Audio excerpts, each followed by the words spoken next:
ಓಂ ಶಾಂತಿ. ಅನ್ಗ Kannada YouTube ಚಾನೆಲ್ನ ಎಲ್ಲ ಆತ್ಮೀಯ ಸಹೋದರ ಸಹೋದರಿಯರಿಗೂ ಇಂದಿನ ಸಂಚಿಕೆಗೆ ಸ್ವಾಗತ. ಒಬ್ಬ ತಾಯಿ ತನ್ನ ಮಗುವಿನ ಬಗ್ಗೆ ಅಪಾರವಾದ ಪ್ರೀತಿಯನ್ನ ಹೊಂದಿರ್ತಾರೆ. ಆ ಪ್ರೀತಿಯನ್ನ ತಮ್ಮ ಕಾಳಜಿಯ ಮೂಲಕ, ತಮ್ಮ ಪಾಲನೆಯ ಮೂಲಕ, ತಮ್ಮ ಪೋಷಣೆಯ ಮೂಲಕ ವ್ಯಕ್ತಪಡಿಸ್ತಾರೆ. ಮಗುವಿನ ಆರೈಕೆ ಮಾಡ್ತಾರೆ, ಮಗುವಿನಲ್ಲಿ ಒಳ್ಳೆ ಸಂಸ್ಕಾರ ತುಂಬುತ್ತಾರೆ, ಮಗುವಿಗೆ ಒಳ್ಳೆ ಶಿಕ್ಷಣವನ್ನ ನೀಡೋದ್ರ ಮೂಲಕ ತಮ್ಮ ಪ್ರೀತಿಯನ್ನ ವ್ಯಕ್ತಪಡಿಸ್ತಾರೆ. ಮಗು ಭವಿಷ್ಯದಲ್ಲಿ ತನ್ನ ಕಾಲ ಮೇಲೆ ತಾನು ನಿಂತ್ಕೊಳ್ಳಿ ಅಂತ ಹೇಳ್ಬಿಟ್ಟು ಸಾಕಷ್ಟು ಪರಿಶ್ರಮವನ್ನ ಪಡ್ತಾರೆ. ತಾಯಿ ಮಕ್ಕಳ ಪ್ರೀತಿ ಅಷ್ಟೇ ಅಲ್ಲ, ಯಾರೇ ನಿಸ್ವಾರ್ಥವಾಗಿ ನಾವು ಇನ್ನೊಬ್ಬರನ್ನ ಪ್ರೀತಿ ಮಾಡ್ತೀವಿ ಅಂತಂದ್ರೆ, ಇನ್ನೊಬ್ಬರ ಪ್ರತಿ ಪ್ರೀತಿ ಇದೆ ಅಂತಂದ್ರೆ ಖಂಡಿತವಾಗ್ಲೂ ಕೂಡ ಅವರ ಬಗ್ಗೆ ನಮ್ಗೆ ಕಾಳಜಿ ಇರುತ್ತೆ. ಅವ್ರ ನೋವಿನಲ್ಲಿದ್ದಾರೆ ಅಂತಂದ್ರೆ ಅವ್ರ ಜೊತೆ ಕುಳಿತುಕೊಂಡು ಅವರಿಗೆ ಸಾಂತ್ವನವನ್ನ ಹೇಳ್ತೇವೆ. ಅವರು ಭಯದಲ್ಲಿದ್ದಾರೆ ಅಂತಂದ್ರೆ ಅವರ ಭಯವನ್ನ ಹೋಗ್ಲಾಡಿಸುವಂತ ಎಲ್ಲಾ ಪ್ರಯತ್ನವನ್ನು ಕೂಡ ಮಾಡ್ತೇವೆ. ಅವರು ಆತ್ಮವಿಶ್ವಾಸ ಇಲ್ಲದೆ ಕುಳಿತುಕೊಂಡಿದ್ದಾರೆ ಅಂತಂದ್ರೆ ಅನೇಕ ಕಥೆಗಳನ್ನ ಹೇಳ್ತಾ ಅವರಲ್ಲಿ ಆತ್ಮವಿಶ್ವಾಸವನ್ನ ತುಂಬುತ್ತೇವೆ. ಅಂತಂದ್ರೆ ಹೇಳೋದ್ರ ಅರ್ಥ, ನಾವ್ ಯಾರನ್ನ ತುಂಬಾ ಪ್ರೀತಿ ಮಾಡ್ತಿರ್ತೇವೆ, ಅವರಲ್ಲಿ ಎಂಥದೇ ಬಲಹೀನತೆಗಳು ಇದ್ರೂ ಕೂಡ ಅದನ್ನ ಸ್ವೀಕಾರ ಮಾಡ್ತೇವೆ ಮತ್ತು ಆ ಬಲಹೀನತೆಯಿಂದ ಅವರನ್ನು ಹೇಗೆ ಮುಕ್ತ ಮಾಡ್ಬೇಕು, ಅವರನ್ನು ಹೇಗೆ ಹೊರಗಡೆ ತರಬೇಕು ಅಂತ ಹೇಳ್ಬಿಟ್ಟು ಯೋಚನೆ ಮಾಡ್ತಾ ಅವರಿಗೆ ಮಾರ್ಗದರ್ಶನ ಮಾಡ್ತೇವೆ, ಅವರಿಗೆ ಶಕ್ತಿಯನ್ನ ತುಂಬುತ್ತಿರ್ತೇವೆ, ಅವರಿಗೆ ಪ್ರೇರಣೆಯನ್ನ ನೀಡ್ತಾ ಇರ್ತೇವೆ. ಅವರ ತಪ್ಪುಗಳನ್ನ ನಾವು ಬಹಳ ಬೇಗ ಸ್ವೀಕಾರ ಮಾಡ್ಬಿಡ್ತೇವೆ. ಯಾಕೆ ಅಂತಂದ್ರೆ ಅವ್ರ ಜೊತೆ ಇರೋ ಸಂಬಂಧ ಅವ್ರು ಮಾಡಿರುವಂತ ತಪ್ಪುಗಳಿಗಿಂತ ದೊಡ್ಡದು ಅಂತ ಹೇಳ್ಬಿಟ್ಟು ನಾವು ನಂಬ್ತೇವೆ ಮತ್ತು ಮತ್ತೆ ಮುಂದೆ ಆ ರೀತಿ ತಪ್ಪು ಆಗದೆ ಇರುವ ಹಾಗೆ ಅವ್ರಿಗೆ ಸಲಹೆಯನ್ನ ನಾವು ನೀಡ್ತೇವೆ. ಯಾಕೆಂದ್ರೆ ಅವ್ರ ಜೊತೆ ನಮ್ಗೆ ಪ್ರೀತಿ ಇದೆ, ಅದನ್ನ ಈ ರೀತಿ ನಾವು ವ್ಯಕ್ತಪಡಿಸ್ತೇವೆ. ಅಂತಂದ್ರೆ ನಮ್ಮಲ್ಲಿ ಇನ್ನೊಬ್ಬರ ನೋವನ್ನ ದೂರ ಮಾಡುವಂತಹ, ಇನ್ನೊಬ್ಬರ ಭಯವನ್ನ ಹೋಗ್ಲಾಡಿಸುವಂತಹ, ಇನ್ನೊಬ್ಬರಿಗೆ ಸಾಂತ್ವನ ನೀಡುವಂತಹ, ಇನ್ನೊಬ್ಬರಲ್ಲಿ ಆತ್ಮವಿಶ್ವಾಸ ತುಂಬುವಂತಹ, ಇನ್ನೊಬ್ಬರ ಸಂಸ್ಕಾರಗಳನ್ನ ಪರಿವರ್ತನೆ ಮಾಡೋದಕ್ಕಾಗಿ ಅವರಿಗೆ ಸಹಾಯ ಮಾಡುವಂತಹ ಅಪಾರವಾದ ಶಕ್ತಿ ಇದೆ ಅಲ್ವಾ? ಅಂತಂದ್ರೆ ಈ ಎಲ್ಲಾ ಶಕ್ತಿಗಳನ್ನ ನಾವು ನಮಗೋಸ್ಕರ ಬಳಸಿದ್ವಿ ಅಂತಂದ್ರೆ ಯಾವ ರೀತಿ ಇರುತ್ತೆ? ಎಷ್ಟೋ ಬಾರಿ ನಾವು ಯಾರಾದ್ರೂ ನಮ್ಗೆ ಇಷ್ಟ ಆಗದೆ ಇರೋ ರೀತಿಯಲ್ಲಿ ಮಾತನಾಡಿದ್ರು, ನಿಂದನೆ ಮಾಡಿದ್ರು ಅಂತಂದ್ರೆ ಅದನ್ನೇ ಮನಸ್ಸಿನಲ್ಲಿ ಹಿಡಿದಿಟ್ಕೊಂಡಿರ್ತೇವೆ, ನೋವು ಅನುಭವ ಮಾಡ್ತಿರ್ತೇವೆ. ಅದೇ ನಮ್ಮ ಪ್ರೀತಿ ಪಾತ್ರರು, ಅವ್ರಿಗೂ ಕೂಡ ಯಾರಾದ್ರೂ ನಿಂದನೆ ಆಗೋ ಹಾಗೆ ಮಾತಾಡಿದ್ರು ಅಂತಂದ್ರೆ ನಾವು ಅವರನ್ನ ಹೇಗ್ ಸಮಾಧಾನಗೊಳಿಸ್ತಾ ಇದ್ವಿ, ಆ ಬೇಜಾರಿಂದ ಅವರನ್ನ ಎಷ್ಟು ಸಾಧ್ಯನೋ ಅಷ್ಟು ಹೊರಗಡೆ ತರ್ಲಿಕ್ಕೆ ಪ್ರಯತ್ನ ಮಾಡ್ತಾ ಇದ್ವಿ ಅಲ್ವಾ? ಸ್ವಯಂ ಅನ್ನು ಕೂಡ ನಾನು ಪ್ರೀತಿ ಮಾಡಿದ್ದೇ ಆಗಿದ್ರೆ ಇಂತಹ ಸಂದರ್ಭಗಳು ಬಂದಾಗ ನಾನು ಕೂಡ ನನ್ನನ್ನ ಆ ಬೇಜಾರಿಂದ ಹೊರಗಡೆ ತರುವಂತಹ ಪ್ರಯತ್ನವನ್ನ ನಾನು ಮಾಡ್ತಾ ಇದ್ದೆ. ಇಲ್ಲ ಅಂತಂದ್ರೆ ಏನಾಗುತ್ತೆ, ಅದೇ ಬೇಜಾರು ನೋವನ್ನ ದಿನಗಳ ಗಟ್ಲೆ ಅಥವಾ ತಿಂಗಳಾನ್ಗಟ್ಲೆ ನಾವು ಮನಸ್ಸಿನಲ್ಲಿ ಹಿಡಿದುಕೊಂಡ್ಬಿಟ್ಟು ಬೇಸರವನ್ನ ಅನುಭವ ಮಾಡ್ತಿರ್ತೇವೆ. ಕೆಲವೊಂದ್ಸಲ ಭಯ ಕಾಡ್ತಿರುತ್ತೆ, ಕೆಲವೊಂದ್ಸಲ ನಿಂದನೆಗಳ ಅನುಭವ ಆಗ್ತಿರುತ್ತೆ ನಮ್ಗೆ, ಕೆಲವೊಂದ್ಸಲ ನಮ್ಮಲ್ಲೇ ಆತ್ಮವಿಶ್ವಾಸ ಕಡಿಮೆ ಆಗಿರುತ್ತೆ, ಅಥವಾ ಕೆಲವೊಂದ್ಸಲ ನಾವು ಮಾಡಿರೋ ತಪ್ಪಿಗಾಗಿನೇ ಸಿಕ್ಕಾಪಟ್ಟೆ ಗಿಲ್ಟ್ ಫೀಲ್ ಅನುಭವ ಮಾಡ್ತಾ ಇರ್ತೇವೆ, ತಪ್ಪಿತಸ್ಥ ಭಾವನೆಯನ್ನ ಅನುಭವ ಮಾಡ್ತಾ ಇರ್ತೇವೆ, ನಮಗ್ ನಾವೇನೆ ಬೈದ್ಕೊಳ್ತಾ ಇರ್ತೇವೆ. ಅಥವಾ ಯಾರಾದ್ರೂ ನಮ್ಗೆ ಇಷ್ಟ ಆಗದೆ ರೀತಿಯಲ್ಲಿ ನಡೆದುಕೊಂಡ್ರು ಅಂತಂದ್ರೆ ಅದನ್ನೇ ಮನಸ್ಸಲ್ಲಿ ಇಟ್ಕೊಂಡು ನೋವು ಪಡ್ತೇವೆ. ಅವ್ರು ಬಂದು ಕ್ಷಮೆ ಕೇಳಲಿ, ಅವ್ರು ಬಂದ್ಬಿಟ್ಟು ಸಾಂತ್ವನ ಮಾಡ್ಲಿ ಅಂತ ಹೇಳ್ಬಿಟ್ಟು ಕಾಯ್ತಾ ಇರ್ತೇವೆ. ಅಂತಂದ್ರೆ ಮಾನಸಿಕವಾಗಿ ಇನ್ನೊಬ್ಬರ ಮುಂದೆ ನಾವು ಕೈಯನ್ನ ಚಾಚಿರ್ತೇವೆ.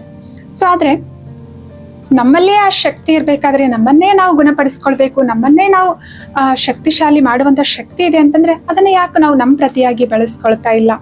ಒಂದ್ ವೇಳೆ ಈ ರೀತಿ ಬಳಸ್ಕೊಂಡಿದ್ದೇ ಆಗಿದ್ರೆ ನಾವು ಇನ್ನೊಬ್ಬರಿಂದ ಗೌರವವನ್ನಾಗ್ಲಿ, ಇವ್ರು ನಮ್ಗೆ ಗೌರವದಿಂದ ಮಾತಾಡ್ಲಿ, ಇವ್ರು ನಮ್ಗೆ ಬೆಲೆ ಕೊಡ್ಲಿ, ಇವ್ರು ನಮ್ಮನ್ನ ಅರ್ಥ ಮಾಡ್ಕೊಳ್ಳಿ, ಇವ್ರು ನಮ್ ಜೊತೆಗೆ ಪ್ರೀತಿಯಿಂದ ವರ್ತಿಸ್ಲಿ ಅಂತ ಹೇಳ್ಬಿಟ್ಟು ಏನು ಮನಸ್ಸಿಂದ ನಾವು ಇನ್ನೊಬ್ರ ಮುಂದೆ ಬೇಡುವಂತ ಕೈಯನ್ನ ಇಟ್ಟಿರ್ತೀವಲ್ವಾ, ಅದನ್ನ ಯಾವತ್ತೂ ಇಡೋದಿಲ್ಲ, ಇನ್ನೊಬ್ರಿಗೆ ಕೊಡುವಂತವ್ರಾಗ್ತವೆ.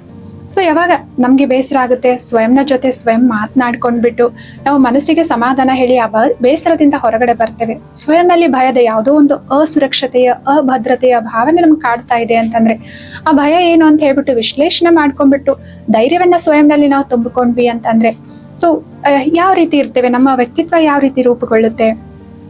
ನಮಗೆ ನಾವು ಬೆಲೆಯನ್ನ ಕೊಟ್ವಿ, ನಮ್ಮನ್ನ ನಾವು ಪ್ರೀತಿ ಮಾಡಿದ್ವಿ ಅಂತಂದ್ರೆ, ನಮ್ಮನ್ನ ನಾವು ಮೊದಲು ಸ್ವೀಕಾರ ಮಾಡಿದ್ವಿ ಅಂತಂದ್ರೆ, ಬಲೆ ಅದು ನಮ್ಮ ರೂಪವಾದ್ರೂ ಆಗಿರ್ಬೋದು, ಬಾಹ್ಯವಾದ ರೂಪ ಆದ್ರೂ ಆಗಿರ್ಬೋದು, ಅಥವಾ ನಮ್ಮಲ್ಲಿರುವಂತಹ ಸಾಮರ್ಥ್ಯಗಳಾದ್ರೂ ಆಗಿರ್ಬೋದು, ನಮ್ಮ ರೂಪದ ಬಣ್ಣ ಆದ್ರೂ ಆಗಿರ್ಬೋದು, ಶರೀರದ ಬಣ್ಣ ಆದ್ರೂ ಆಗಿರ್ಬೋದು. ಎಷ್ಟೋ ಜನರು ಇವುಗಳ ಬಗ್ಗೆನೇ ಅವರಿಗೆ ದೂರುಗಳಿರ್ತವೆ, ಇವುಗಳ ಬಗ್ಗೆನೇ ಅತೃಪ್ತಿ ಇರುತ್ತೆ. ನಾನ್ ಕಪ್ಪಾಗಿದ್ದೇನೆ, ನಾನ್ ನೋಡ್ಲಿಕ್ಕೆ ಸುಂದರವಾಗಿಲ್ಲ, ಇವ್ರು ನನ್ನನ್ನ ತಿರಸ್ಕಾರ ಮಾಡಿದ್ರು, ಇಂಥ ಭಾವನೆಗಳಿಂದನೇ ಬಳಲ್ತಾ ಇರ್ತಾರೆ. ಯಾವಾಗ ಎಲ್ಲಿವರೆಗೂ ನಾನು ನನ್ನನ್ನ ಸ್ವೀಕಾರ ಮಾಡೋದಿಲ್ಲ, ಅಲ್ಲಿವರೆಗೂ ಜಗತ್ನವರೆಗೂ ಕೂಡ ನನ್ನಲ್ಲಿ ನ್ಯೂನ್ಯತೆಗಳು ಕಾಣಿಸ್ತಾನೆ ಇರ್ತವೆ. ನನ್ನ ಶರೀರದ ಬಣ್ಣವನ್ನ ನಾನು ಎಲ್ಲಿವರೆಗೂ ಸ್ವೀಕಾರ ಮಾಡೋದಿಲ್ಲ, ನನ್ನ ರೂಪವನ್ನ ನಾನು ಎಲ್ಲಿವರೆಗೂ ಒಪ್ಪಿಕೊಳ್ಳೋದಿಲ್ಲ, ಸ್ವೀಕಾರ ಮಾಡೋದಿಲ್ಲ, ನನ್ನನ್ನು ನಾನು ಎಲ್ಲಿವರೆಗೂ ಪ್ರೀತಿಸೋದಿಲ್ಲ ಅಥವಾ ಗೌರವ ಕೊಟ್ಕೊಳ್ಳೋದಿಲ್ಲ, ಅಲ್ಲಿವರೆಗೂ ಈ ಜಗತ್ತು ನನಗೆ ಗೌರವ ಕೊಡೋದಿಲ್ಲ, ಪ್ರೀತಿನೂ ಮಾಡೋದಿಲ್ಲ. ನನ್ನ ಬಗ್ಗೆನೇ ನನಗೆ ಕೀಳಿರಿಮೆ ಇದೆ ಅಂತಂದ್ರೆ ಖಂಡಿತವಾಗ್ಲೂ ನನ್ನ ಜೊತೆ ಇರೋರ್ಗೂ ಏನಾಗುತ್ತೆ, ಅವರು ಕೂಡ ನನ್ನ ನೋಡಿ ನನ್ನ ಮುಂದೆ ಮಾತನಾಡ್ತಾ ಇದ್ರು ನನ್ನ ಹಿಂದೆ ನನ್ನ ಬಗ್ಗೆ ಟೀಕೆಗಳನ್ನ ಮಾಡ್ತಾರೆ ಅಲ್ವಾ. ಯಾಕೆ ಅಂತಂದ್ರೆ ನಾನೇ ಆ ರೀತಿ ಭಾವಿಸ್ತಾ ಇದ್ದೇನೆ ನನ್ನ ಬಗ್ಗೆ. ಸೊ ಆದ್ರಿಂದ ಯಾವಾಗ ನಮ್ಮ ಬಗ್ಗೆ ನಾವು ರೆಸ್ಪೆಕ್ಟ್ ಇಟ್ಕೊಳ್ತೇವೆ, ನಮ್ಮ ಆಯ್ಕೆಗಳಿಗೆ ನಾವು ಗೌರವ ಕೊಡ್ತೇವೆ. ಒಂದು ಉದಾಹರಣೆ ನೋಡೋದಾದ್ರೆ, ನಮ್ಗೆ ಇಷ್ಟ ಆಗಿದೆ ಅಂತ ಹೇಳ್ಬಿಟ್ಟು ಯಾವ್ದೋ ಒಂದು ಬಟ್ಟೆಯನ್ನ ಕೊಂಡ್ಕೊಂಡಿದ್ದೇವೆ, ಅದ್ರಲ್ಲಿ ತುಂಬಾ ಕಂಫರ್ಟ್ ಫೀಲ್ ಮಾಡ್ತಾ ಇದ್ದೇವೆ, ನಾವು ಧರಿಸ್ತೇವೆ ಅದನ್ನ. ಆದ್ರೆ ಯಾರೋ ಒಬ್ರು ನೋಡ್ಬಿಟ್ಟು ಏನ್ ಕಲರ್ ಸೆಲೆಕ್ಟ್ ಮಾಡಿದ್ರೆ ಒಂದ್ ಸ್ವಲ್ಪನೂ ಚೆನ್ನಾಗೇ ಇಲ್ಲ, ಇನ್ನೊಂದ್ ಸ್ವಲ್ಪ ನೋಡ್ಬಿಟ್ಟು ತೆಗೆದುಕೊಳ್ಬೇಕಾಗಿತ್ತು ಅಂತ ಹೇಳ್ಬಿಟ್ಟು ಈ ರೀತಿ ಹೇಳಿದ್ರು ಅಂತಂದ್ರೆ, ನಮ್ಗೆ ಇಷ್ಟ ಆಗಿದೆ, ನಾವೇ ನಿರ್ಧಾರ ಮಾಡಿರೋದು, ನಾನು ಕಂಫರ್ಟ್ ಫೀಲ್ ಮಾಡ್ತಾ ಇದ್ದೀನಿ ಅಂತಂದ್ರೆ ಆ ಸಂದರ್ಭದಲ್ಲಿ ಹೌದಾ ನನ್ಗೆ ತುಂಬಾ ಇಷ್ಟ ಆಗಿದೆ ಇದು, ನಂಗೆ ತುಂಬಾ ಕಂಫರ್ಟಬಲ್ ಫೀಲ್ ಆಗ್ತಾ ಇದೆ, ಇವಾಗ್ಲೂ ನಂಗೆ ತುಂಬಾ ಇಷ್ಟ ಆಗಿದೆ, ಇದು ಚೆನ್ನಾಗಿ ಕಾಣಿಸ್ತಾ ಇದೆ ನನ್ನ ಮೇಲೆ ಇದು ಅಂತ ನೀವು ಹೇಳಿದ್ರಿ ಅಂತಂದ್ರೆ ಅವ್ರು ಬೇರೆ ಮಾತೇ ಆಡೋದಿಲ್ಲ ಅಲ್ಲಿ ಅಲ್ವಾ. ಹೇಳೋ ಅರ್ಥ ಅಂತಂದ್ರೆ, ನಾವು ನಮ್ಮನ್ನ ಸೆಲೆಕ್ಟ್ ಮಾಡಿದಾಗ, ನಮ್ಮ ಆಯ್ಕೆಗಳಿಗೆ ನಾವು ಬೆಲೆಯನ್ನ ಕೊಟ್ಟಾಗ ಖಂಡಿತವಾಗ್ಲೂ ಇನ್ನೊಬ್ರು ಕೂಡ ಏನ್ ಮಾಡ್ತಾರೆ, ಅದಕ್ಕೆ ಬೆಲೆ ಅನ್ನೋದು ಕೊಡ್ತಾರೆ, ಅವರು ಕೂಡ ಒಪ್ಕೊಳ್ತಾರೆ. ಸೊ ಆದ್ರಿಂದ ನಮ್ಮ ಮೇಲೆ ನಾವು ಪ್ರೀತಿಯನ್ನ ಇಟ್ಕೊಂಡ್ವಿ, ನಮ್ಮನ್ನ ನಾವು ಪ್ರೀತಿ ಮಾಡಿದ್ವಿ ಅಂತಂದ್ರೆ ಖಂಡಿತವಾಗ್ಲೂ ಅದನ್ನ ಯಾವ ರೀತಿ ವ್ಯಕ್ತಪಡಿಸ್ಬೇಕಾಗುತ್ತೆ. ಹೇಗೆ ತಾಯಿ ಮಗುವಿನ ಜೊತೆ ಪ್ರೀತಿ ಇದೆ ಅಂತಂದ್ರೆ ಅದನ್ನ ಕಾಳಜಿ ಮಾಡೋದ್ರ ಮೂಲಕ ಅವ್ರು ವ್ಯಕ್ತಪಡಿಸಿದ್ರು ಅಲ್ವಾ. ಆ ಮಗುವನ್ನ ಪೋಷಣೆ ಮಾಡೋದ್ರ ಮೂಲಕ, ಅವರಲ್ಲಿ ಒಳ್ಳೆ ಸಂಸ್ಕಾರಗಳನ್ನ ತುಂಬೋದ್ರ ಮೂಲಕ ಪ್ರೀತಿ ಇದೆ ಅಂತ ಹೇಳ್ಬಿಟ್ಟು ಆ ಪ್ರೀತಿಯನ್ನ ವ್ಯಕ್ತಪಡಿಸಿದ್ರು ಅಲ್ವಾ. ಹಾಗೇನೆ ನಾವು ಸ್ವಯಂನ ಜೊತೆ ಸ್ವಯಂನ ಪ್ರೀತಿ ಇಟ್ಕೊಂಡ್ವಿ, ಸ್ವಯಂನ ಬಗ್ಗೆ ಪ್ರೀತಿ ಇಟ್ಕೊಂಡ್ವಿ, ಸ್ವಯಂನ ಸ್ವೀಕಾರ ಮಾಡಿದ್ವಿ, ಸ್ವಯಂಗೆ ಗೌರವ ಕೊಡ್ತಾ ಇದ್ವಿ, ರೆಸ್ಪೆಕ್ಟ್ ಕೊಡ್ತಾ ಇದ್ವಿ, ಬೆಲೆ ಕೊಡ್ತಾ ಇದ್ವಿ ಅಂತಂದ್ರೆ ಕೆಲವೊಂದು ಕಾಳಜಿಯನ್ನ ವಹಿಸೋದ್ರ ಮೂಲಕ ಏನ್ ಮಾಡ್ಬೇಕಾಗಿದೆ, ಸ್ವಯಂನ ಕೇರ್ ಮಾಡೋದ್ರ ಮೂಲಕ ನಮ್ಮ ಸ್ವಯಂನ ಪ್ರತಿ ಇರುವ ಪ್ರೀತಿಯನ್ನು ಕೂಡ ನಾವು ವ್ಯಕ್ತಪಡಿಸ್ಬೇಕಾಗಿದೆ. ಹಾಗಿದ್ರೆ ಸ್ವಯಂನ ಬಗ್ಗೆ ನಾವು ಪ್ರೀತಿಯನ್ನ ಇಟ್ಕೊಂಡು ಅದನ್ನ ನಮ್ಮ ಕರ್ಮಗಳಲ್ಲಿ ನಾವು ವ್ಯಕ್ತಪಡಿಸೋದು ಅಂತಂದ್ರೆ ಯಾವ ರೀತಿ ನಮ್ಮ ಬಗ್ಗೆ ನಾವು ಆರೈಕೆಯನ್ನ ಮಾಡ್ಕೊಳ್ಬೇಕಾಗಿದೆ, ಕಾಳಜಿ ವಹಿಸ್ಬೇಕಾಗಿದೆ. ಇಡೀ ದಿನದಲ್ಲಿ ಚಿಕ್ಕ ಪುಟ್ಟ ನಮ್ ಎವ್ರಿ ಡೇ ರೂಟೀನ್ ಏನಿದೆ ಅಲ್ವಾ, ಅದರಲ್ಲಿ ಕೆಲವೊಂದು ಅಭ್ಯಾಸಗಳನ್ನ ರೂಢಿ ಮಾಡ್ಕೊಂಡ್ವಿ ಅಂತಂದ್ರೆ ಖಂಡಿತವಾಗ್ಲೂ ನಾವು ನಮ್ಮ ಬಗ್ಗೆ ನಾವು ಕಾಳಜಿ ವಹಿಸಬಹುದಾಗಿದೆ ಸರಿಯಾದ ರೀತಿಯಲ್ಲಿ, ಮತ್ತು ಸ್ವಯಂನ ಪ್ರೀತಿಯನ್ನ ಸ್ವಯಂಗೂ ಕೂಡ ನಾವು ವ್ಯಕ್ತಪಡಿಸಬಹುದಾಗಿದೆ. ಆ ಗೌರವ, ಆ ರೆಸ್ಪೆಕ್ಟ್, ಆ ಬೆಲೆ, ಅಥವಾ ನಮ್ಮಲ್ಲೇ ನಮ್ಗೆ ಶಕ್ತಿಯನ್ನು ತುಂಬುವಂತಹ ಗುಣ ಎಲ್ಲನೂ ಕೂಡ ನಾವು ಬೆಳೆಸ್ಕೊಳ್ಬಹುದಾಗಿದೆ. ಸೊ ಇನ್ನೊಬ್ಬರಿಂದ ಇರುವಂತಹ ಎಕ್ಸ್ಪೆಕ್ಟೇಷನ್ಸ್ಗಳು ಕೂಡ ಕಡಿಮೆ ಆಗ್ತವೆ. ಪದೇ ಪದೇ ನಾವು ಬೇಸರ, ನೋವು, ದುಃಖದಲ್ಲಿ ಇದ್ರೂ ಕೂಡ ನಮ್ಮನ್ನ ನಾವು ಸರಿಪಡಿಸ್ಕೊಳ್ಳುವಂತಹ ಪ್ರೀತಿಯನ್ನ ನಾವು ನಮಗೋಸ್ಕರ ವ್ಯಕ್ತಪಡಿಸೋದ್ರಿಂದ ಅದರಿಂದ ಬೇಗ ಹೊರಗಡೆ ಬರ್ಬೋದಾಗಿದೆ. ಈ ನೋವು, ಅಶಾಂತಿ, ದುಃಖದಿಂದ, ಬೇಸರದಿಂದ, ಒತ್ತಡದಿಂದ ಹೊರಗಡೆ ಬರ್ಬೋದಾಗಿದೆ. ಹಾಗಿದ್ರೆ ನಮಗೋಸ್ಕರ ನಮ್ಮ ಮೇಲೆ ಇರುವಂತಹ ಆ ಪ್ರೀತಿಯನ್ನ ವ್ಯಕ್ತಪಡಿಸೋದಕ್ಕಾಗಿ ಕೆಲವೊಂದು ಕಾಳಜಿಯನ್ನ ನಮ್ಮ ಜೀವನದಲ್ಲಿ ನಾವು ವಹಿಸಿದ್ವಿ ಅಂತಂದ್ರೆ ಖಂಡಿತವಾಗ್ಲೂ ಜೀವನದಲ್ಲಿ ದೊಡ್ಡ ಪ್ರಮಾಣದ ಬದಲಾವಣೆಯನ್ನ ನಾವು ಅನುಭವ ಮಾಡ್ಲಿಕ್ಕೆ ಸಾಧ್ಯ ಆಗುತ್ತೆ. ಹಾಗಿದ್ರೆ ಯಾವ ರೀತಿ ನಾವೇ ಕಾಳಜಿ ಮಾಡ್ಕೊಳ್ಬೇಕಾಗಿದೆ? ದಿನದಿಂದ ಪ್ರಾರಂಭದಿಂದ ನೋಡೋದಾದ್ರೆ, ಬೆಳಗ್ಗೆ ಸ್ವಲ್ಪ ನಾವು ಬೇಗ ಹೇಳೋ ಅಭ್ಯಾಸ ಮಾಡ್ಕೊಂಡ್ವಿ ಅಂತಂದ್ರೆ, ಎಷ್ಟೋ ಜನರು ಏನಾದ್ರೂ ತಮ್ಗೋಸ್ಕರ ತಾವು ಇದನ್ನ ಏನಾದ್ರೂ ಮಾಡಿ ಅಂತ ಹೇಳಿದ್ರೆ, ಅಯ್ಯೋ ಎಲ್ಲಿ ಟೈಮ್ ಇದೆ, ಇಡೀ ದಿನ ಮನೆ ಕೆಲಸ ಮಾಡ್ಬೇಕು, ಹೊರಗಡೆ ಕೆಲ್ಸಕ್ಕೂ ಹೋಗ್ಬೇಕು, ಮಕ್ಕಳನ್ನು ಕೂಡ ಸಂಭಾಳಿಸ್ಬೇಕು, ಸಾಯಂಕಾಲ ಮಕ್ಕಳ ಹೋಮ್ವರ್ಕ್ ಅಂತ ಇರುತ್ತೆ, ಅಥವಾ ಮನೆಯವ್ರಿಗೋಸ್ಕರ ಸಮಯ ಕೊಡ್ಬೇಕಾಗತ್ತೆ, ಕೆಲಸಗಳಿರ್ತವೆ, ಸ್ವಯಂಗೋಸ್ಕರ ಎಲ್ಲಿ ಟೈಮ್ ಇದೆ ಅಂತ ಹೇಳ್ಬಿಟ್ಟು ಹೇಳ್ತಿರ್ತಾರೆ. ಸ್ವಯಂಗೋಸ್ಕರ ಟೈಮ್ ಮಾಡ್ಕೊಳ್ಬೇಕು ಅಂತಂದ್ರೆ ಖಂಡಿತವಾಗ್ಲೂ ಸ್ವಲ್ಪ ಬೆಳಗ್ಗೆ ನಾವು ಬೇಗ ಎದ್ವಿ ಅಂತಂದ್ರೆ ನಮಗೋಸ್ಕರ ನಾವು ಟೈಮ್ ಅನ್ನ ತೆಗೆದುಕೊಳ್ಬಹುದಾಗಿದೆ. ಅವಶ್ಯವಾಗಿ ಬೆಳಗ್ಗೆ ನಾವು ಬೇಗ ಹೇಳ್ಬೇಕು ಅಂತಂದ್ರೆ ರಾತ್ರಿ ನಾವು ಬೇಗ ಮಲಗ್ಬೇಕಾಗತ್ತೆ. ಯಾರು ಬೇಗ ಮಲಗಿ ಬೇಗ ಹೇಳ್ತಾರಲ್ವಾ, ಅವ್ರ ಆರೋಗ್ಯವಂತರು, ಐಶ್ವರ್ಯವಂತರು, ಬುದ್ಧಿವಂತರಾಗಿರ್ತಾರೆ ಅಂತ ಹೇಳ್ಬಿಟ್ಟು ನುಡಿನೇ ಇದೆ. ಸೊ ಹಾಗಿದ್ರೆ ಬೆಳಗ್ಗೆ ಬೇಗ ಎದ್ಬಿಟ್ಟು ಏನ್ ಮಾಡ್ಬೇಕಾಗಿದೆ ಸ್ವಯಂಗೋಸ್ಕರ? ನೀವು ಬೆಳಗ್ಗೆ ಬೇಗ ಎದ್ರಿ ಅಂತಂದ್ರೆ ಒಂದು ಕೃತಜ್ಞತೆಯ ಭಾವನೆಯೊಂದಿಗೆ ನಿಮ್ಮ ದಿನವನ್ನ ಆರಂಭ ಮಾಡಬಹುದಾಗಿದೆ. ನಮ್ಮ ಜೀವನದಲ್ಲಿ ಸಾಕಷ್ಟು ಪ್ರಾಪ್ತಿಗಳಿದಾವೆ, ಅವುಗಳನ್ನ ನಾವು ಅಕ್ನಾಲೇಜ್ ಮಾಡಿದ್ವಿ, ಅವುಗಳ ಪ್ರತಿ ಒಂದು ಧನ್ಯವಾದದ ಭಾವನೆಯನ್ನ ವ್ಯಕ್ತಪಡಿಸಿದ್ವಿ ಅಂತಂದ್ರೆ ಖಂಡಿತವಾಗ್ಲೂ ಇಡೀ ದಿನ ಈ ಭಾವನೆ ಏನ್ ಮಾಡುತ್ತೆ, ನಮ್ಮ ಜೀವನ ಚೆನ್ನಾಗಿದೆ ಅಂತ ಹೇಳ್ಬಿಟ್ಟು ಈ ಫೀಲಿಂಗ್ ಅನ್ನ ನಮ್ಗೆ ಅನುಭವ ಮಾಡಿಸುತ್ತೆ. ಸೊ ಅದರಿಂದ ಬೆಳಗ್ಗೆ ಎದ್ದ ತಕ್ಷಣ ನಮ್ಮ ಜೀವನದಲ್ಲಿ ನಾವೆಲ್ಲರೂ ಕೂಡ ಅನೇಕ ಗುರಿಗಳನ್ನ ಇಟ್ಕೊಂಡಿರ್ತೇವೆ, ಸಾಧನೆ ಮಾಡ್ಬೇಕಂತ ಇಷ್ಟಪಟ್ಟಿರ್ತೇವೆ ಅಲ್ವಾ.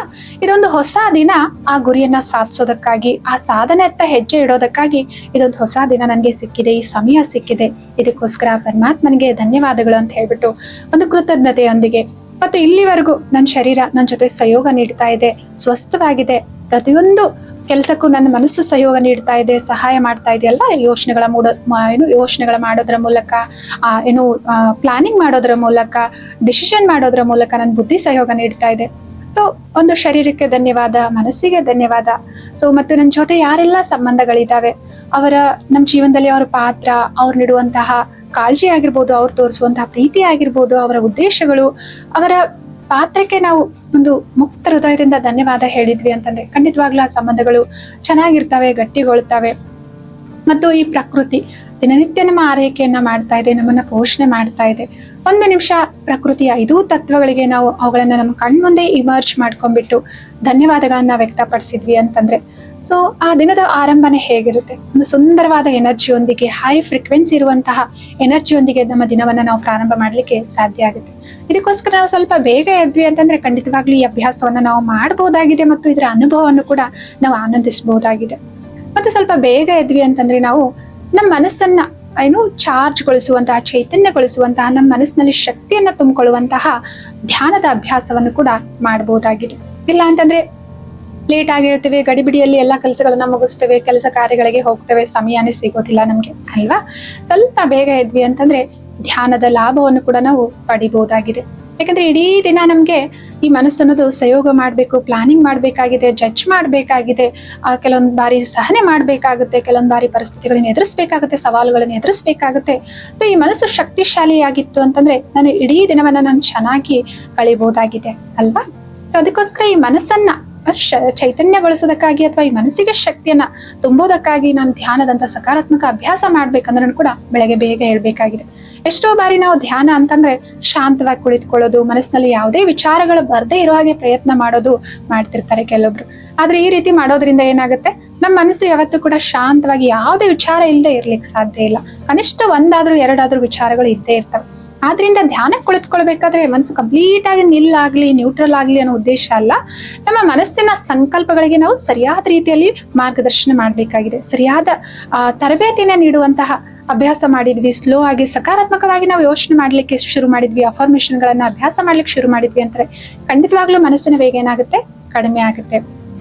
ಸೊ ಈ ಸಮಯವನ್ನು ನಮ್ಮ ಮನಸ್ಸಿಗೆ ಟ್ರೈನ್ ಮಾಡೋದಕ್ಕಾಗಿ, ಸೊ ಒಳ್ಳೆ ಸಂಕಲ್ಪಗಳನ್ನ ನಮ್ಮ ಮನಸ್ಸಿನಲ್ಲಿ ತರೋದಕ್ಕಾಗಿ, ರಚನೆ ಮಾಡೋದಕ್ಕಾಗಿ ಈ ಧ್ಯಾನವನ್ನ ನಾವು ಈ ಧ್ಯಾನದ ಸಮಯವನ್ನ ಬಳಸ್ಕೊಳ್ಬಹುದಾಗಿದೆ. ಸೊ ಇದರಿಂದ ಏನಾಗುತ್ತೆ, ನಮ್ಮ ಮನಸ್ಸು ಬಲಗೊಳ್ತಾ ಇರುತ್ತೆ. ಅಥವಾ ಮನಸ್ಸಿನಲ್ಲಿ ಯಾವ್ದಾದ್ರು ಹಿಡಿದಿಟ್ಟುಕೊಂಡಿರುವಂತಹ ಹಿಂದಿನ ಘಟನೆಗಳಿದ್ರು, ಕಹಿ ಘಟನೆಗಳಿದ್ವು ಅಂತಂದ್ರೆ ಪದೇ ಪದೇ ಅವು ನೆನಪಾಗ್ತಾ ನಮ್ಗೆ ನೋವು, ಅಸಮಾಧಾನ ಉಂಟು ಮಾಡ್ತಾ ಇದ್ವು ಅಂತಂದ್ರೆ ಧ್ಯಾನ ಮಾಡ್ಬೇಕಾದ್ರೆ ಇಂಥವುಗಳನ್ನೆಲ್ಲನೂ ಕಾನ್ಸಿಯಸ್ ಆಗಿ, ಪ್ರಜ್ಞಾಪೂರ್ವಕವಾಗಿ ಇದೆಲ್ಲ ನಡೆದು ಹೋದದ್ದು, ಘಟಿಸಿ ಹೋದದ್ದು, ಇದರಿಂದ ಯಾವುದೇ ಪ್ರಯೋಜನ ಇಲ್ಲ ಇವಾಗ ಅಂತ ಹೇಳ್ಬಿಟ್ಟು ಒಂದು ತಿಳುವಳಿಕೆಯೊಂದಿಗೆ ಅವುಗಳನ್ನ ಮನಸ್ಸಿನಿಂದ ಹೊರಗಡೆ ಹಾಕುವಂತಹ ಈ ಅಭ್ಯಾಸವನ್ನು ಕೂಡ ನಾವು ಧ್ಯಾನದಲ್ಲಿ ಮಾಡಬಹುದಾಗಿದೆ. ಹೇಗೆ ಒಂದು ಹಣ್ಣು ಕೊಳೆತು ಹೋಗಿದೆ ಅಂತಂದ್ರೆ ಸೊ ಅದನ್ನ ನಾವು ಹೊರಗಡೆ ಎಸೆಲಿಲ್ಲ ಅಥವಾ ಡಸ್ಟ್ಬಿನ್ ಅಲ್ಲಿ ಹಾಕ್ಲಿಲ್ಲ ಅಂತಂದ್ರೆ ಆ ಹಣ್ಣು ಕೊಳೆತು ಹೋಗಿರೋದು, ಅದರಲ್ಲಿರುವಂತಹ ಬ್ಯಾಕ್ಟೀರಿಯಾ, ವೈರಸ್ಗಳು ಸ್ಪ್ರೆಡ್ ಆಗ್ತಾ ಇನ್ನೊಂದು ಹಣ್ಣು ಕೊಳೆಯುವಂತ ಸಾಧ್ಯತೆ ಇರುತ್ತೆ ಅಲ್ವಾ?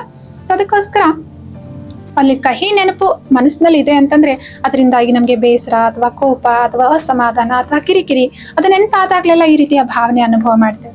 ಸೊ ಅದಕ್ಕೋಸ್ಕರ ಅಂತ ವಿಚಾರಗಳೇನಾದ್ರೂ ಮನಸ್ಸಲ್ಲಿ ಹಿಡಿದಿಟ್ಕೊಂಡ್ ಬಿಟ್ಟಿದ್ವಿ ಅಂತಂದ್ರೆ ಅವುಗಳನ್ನ ಬಿಡುವಂತಹ ಅಭ್ಯಾಸವನ್ನು ಕೂಡ ನಾವು ಮಾಡಬಹುದಾಗಿದೆ. ಸೆಲ್ಫ್ ರಿಫ್ಲೆಕ್ಷನ್ ಮಾಡಬಹುದಾಗಿದೆ. ಅಥವಾ ಏನು ಯಾವ್ದ್ರ ಬಗ್ಗೆನೂ ಕ್ಲಾರಿಟಿನೇ ಇಲ್ಲ, ನನ್ಗೆ ಸ್ವಲ್ಪ ಗೊಂದಲ ಆಗ್ತದೆ ಮನಸ್ಸಲ್ಲಿ, ಯಾವಾಗ್ಲೂ ಬೇಜಾರಾಗುತ್ತೆ, ನೋವಾಗುತ್ತೆ. ನನ್ಗೆ ಯಾಕೆ ಬೇಜಾರಾಗುತ್ತೆ ಅಂತಂದ್ರೆ ಗೊತ್ತಿಲ್ಲ, ಎಲ್ಲೋ ಹೋಗ್ಬೇಕು ಅಂತ ಅನಿಸ್ತಾ ಇದೆ, ಆದ್ರೆ ಎಲ್ಲಿ ಹೋಗ್ಬೇಕು ಅಂತ ನನ್ಗೆ ಗೊತ್ತಾಗ್ತಾ ಇಲ್ಲ, ಏನ್ ಮಾಡ್ಬೇಕು ಅಂತ ಗೊತ್ತಾಗ್ತಿಲ್ಲ, ಮನಸ್ಸಿಗೆ ಬೇಸರ ಆಗ್ತಾ ಇದೆ, ನಾನೇನೋ ಒಂದು ಮಾಡ್ಬೇಕು, ಎಲ್ಲೋ ಒಂದು ಹೋಗ್ಬೇಕು ಅಂತ ಅನಿಸ್ತಾ ಇದೆ. ಈ ರೀತಿ ಎಷ್ಟೋ ಜನರಿಗೆ ಗೊಂದಲಗಳಾಗ್ತಿರ್ತವೆ. ಸೊ ಬೆಳಗ್ಗೆ ನಾವು ಸ್ವಲ್ಪ ಬೇಗ ಎದ್ವಿ ಅಂತಂದ್ರೆ ಇಂಥ ಮೈಂಡ್ ಕ್ಲಾರಿಟಿ ಅಂತ ಹೇಳ್ತಾರೆ, ಮನಸ್ಸಿನ ಸ್ಪಷ್ಟನೆ ಅಂತ ಹೇಳ್ತಾರೆ.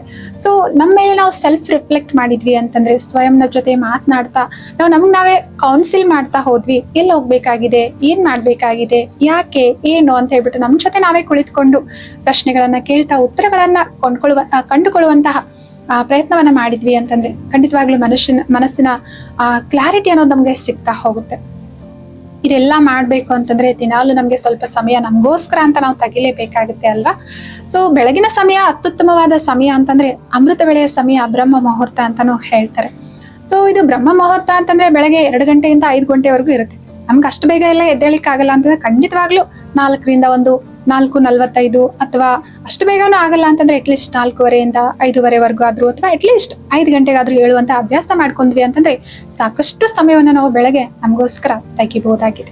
ಸೊ ಈ ಸಮಯವನ್ನ ಧ್ಯಾನ ಮಾಡೋದ್ರ ಮೂಲಕ, ಸೆಲ್ಫ್ ರಿಫ್ಲೆಕ್ಷನ್ ಮಾಡೋದಕ್ಕೋಸ್ಕರ ಅಥವಾ ಇಡೀ ದಿನದ ಪ್ಲಾನಿಂಗ್ ಮಾಡೋದಕ್ಕೋಸ್ಕರ, ಮತ್ತು ಈ ಸಮಯದಲ್ಲಿ ನಮ್ಮ ಕ್ರಿಯೇಟಿವ್ ಮೈಂಡ್ ಕೂಡ ಆಕ್ಟಿವ್ ಆಗಿರೋದ್ರಿಂದ ಹೊಸ ಐಡಿಯಾಗಳು ನಮ್ಗೆ ಹೊಳಿತವೆ. ಮತ್ತೆ ಹೊಸದನ್ನ ನಾನು ಏನಾದ್ರೂ ಕಲಿಬೇಕಂದ್ರೂ ಕೂಡ ಈ ಸಮಯ ಬಹಳ ಅತ್ಯುತ್ತಮವಾಗಿದೆ.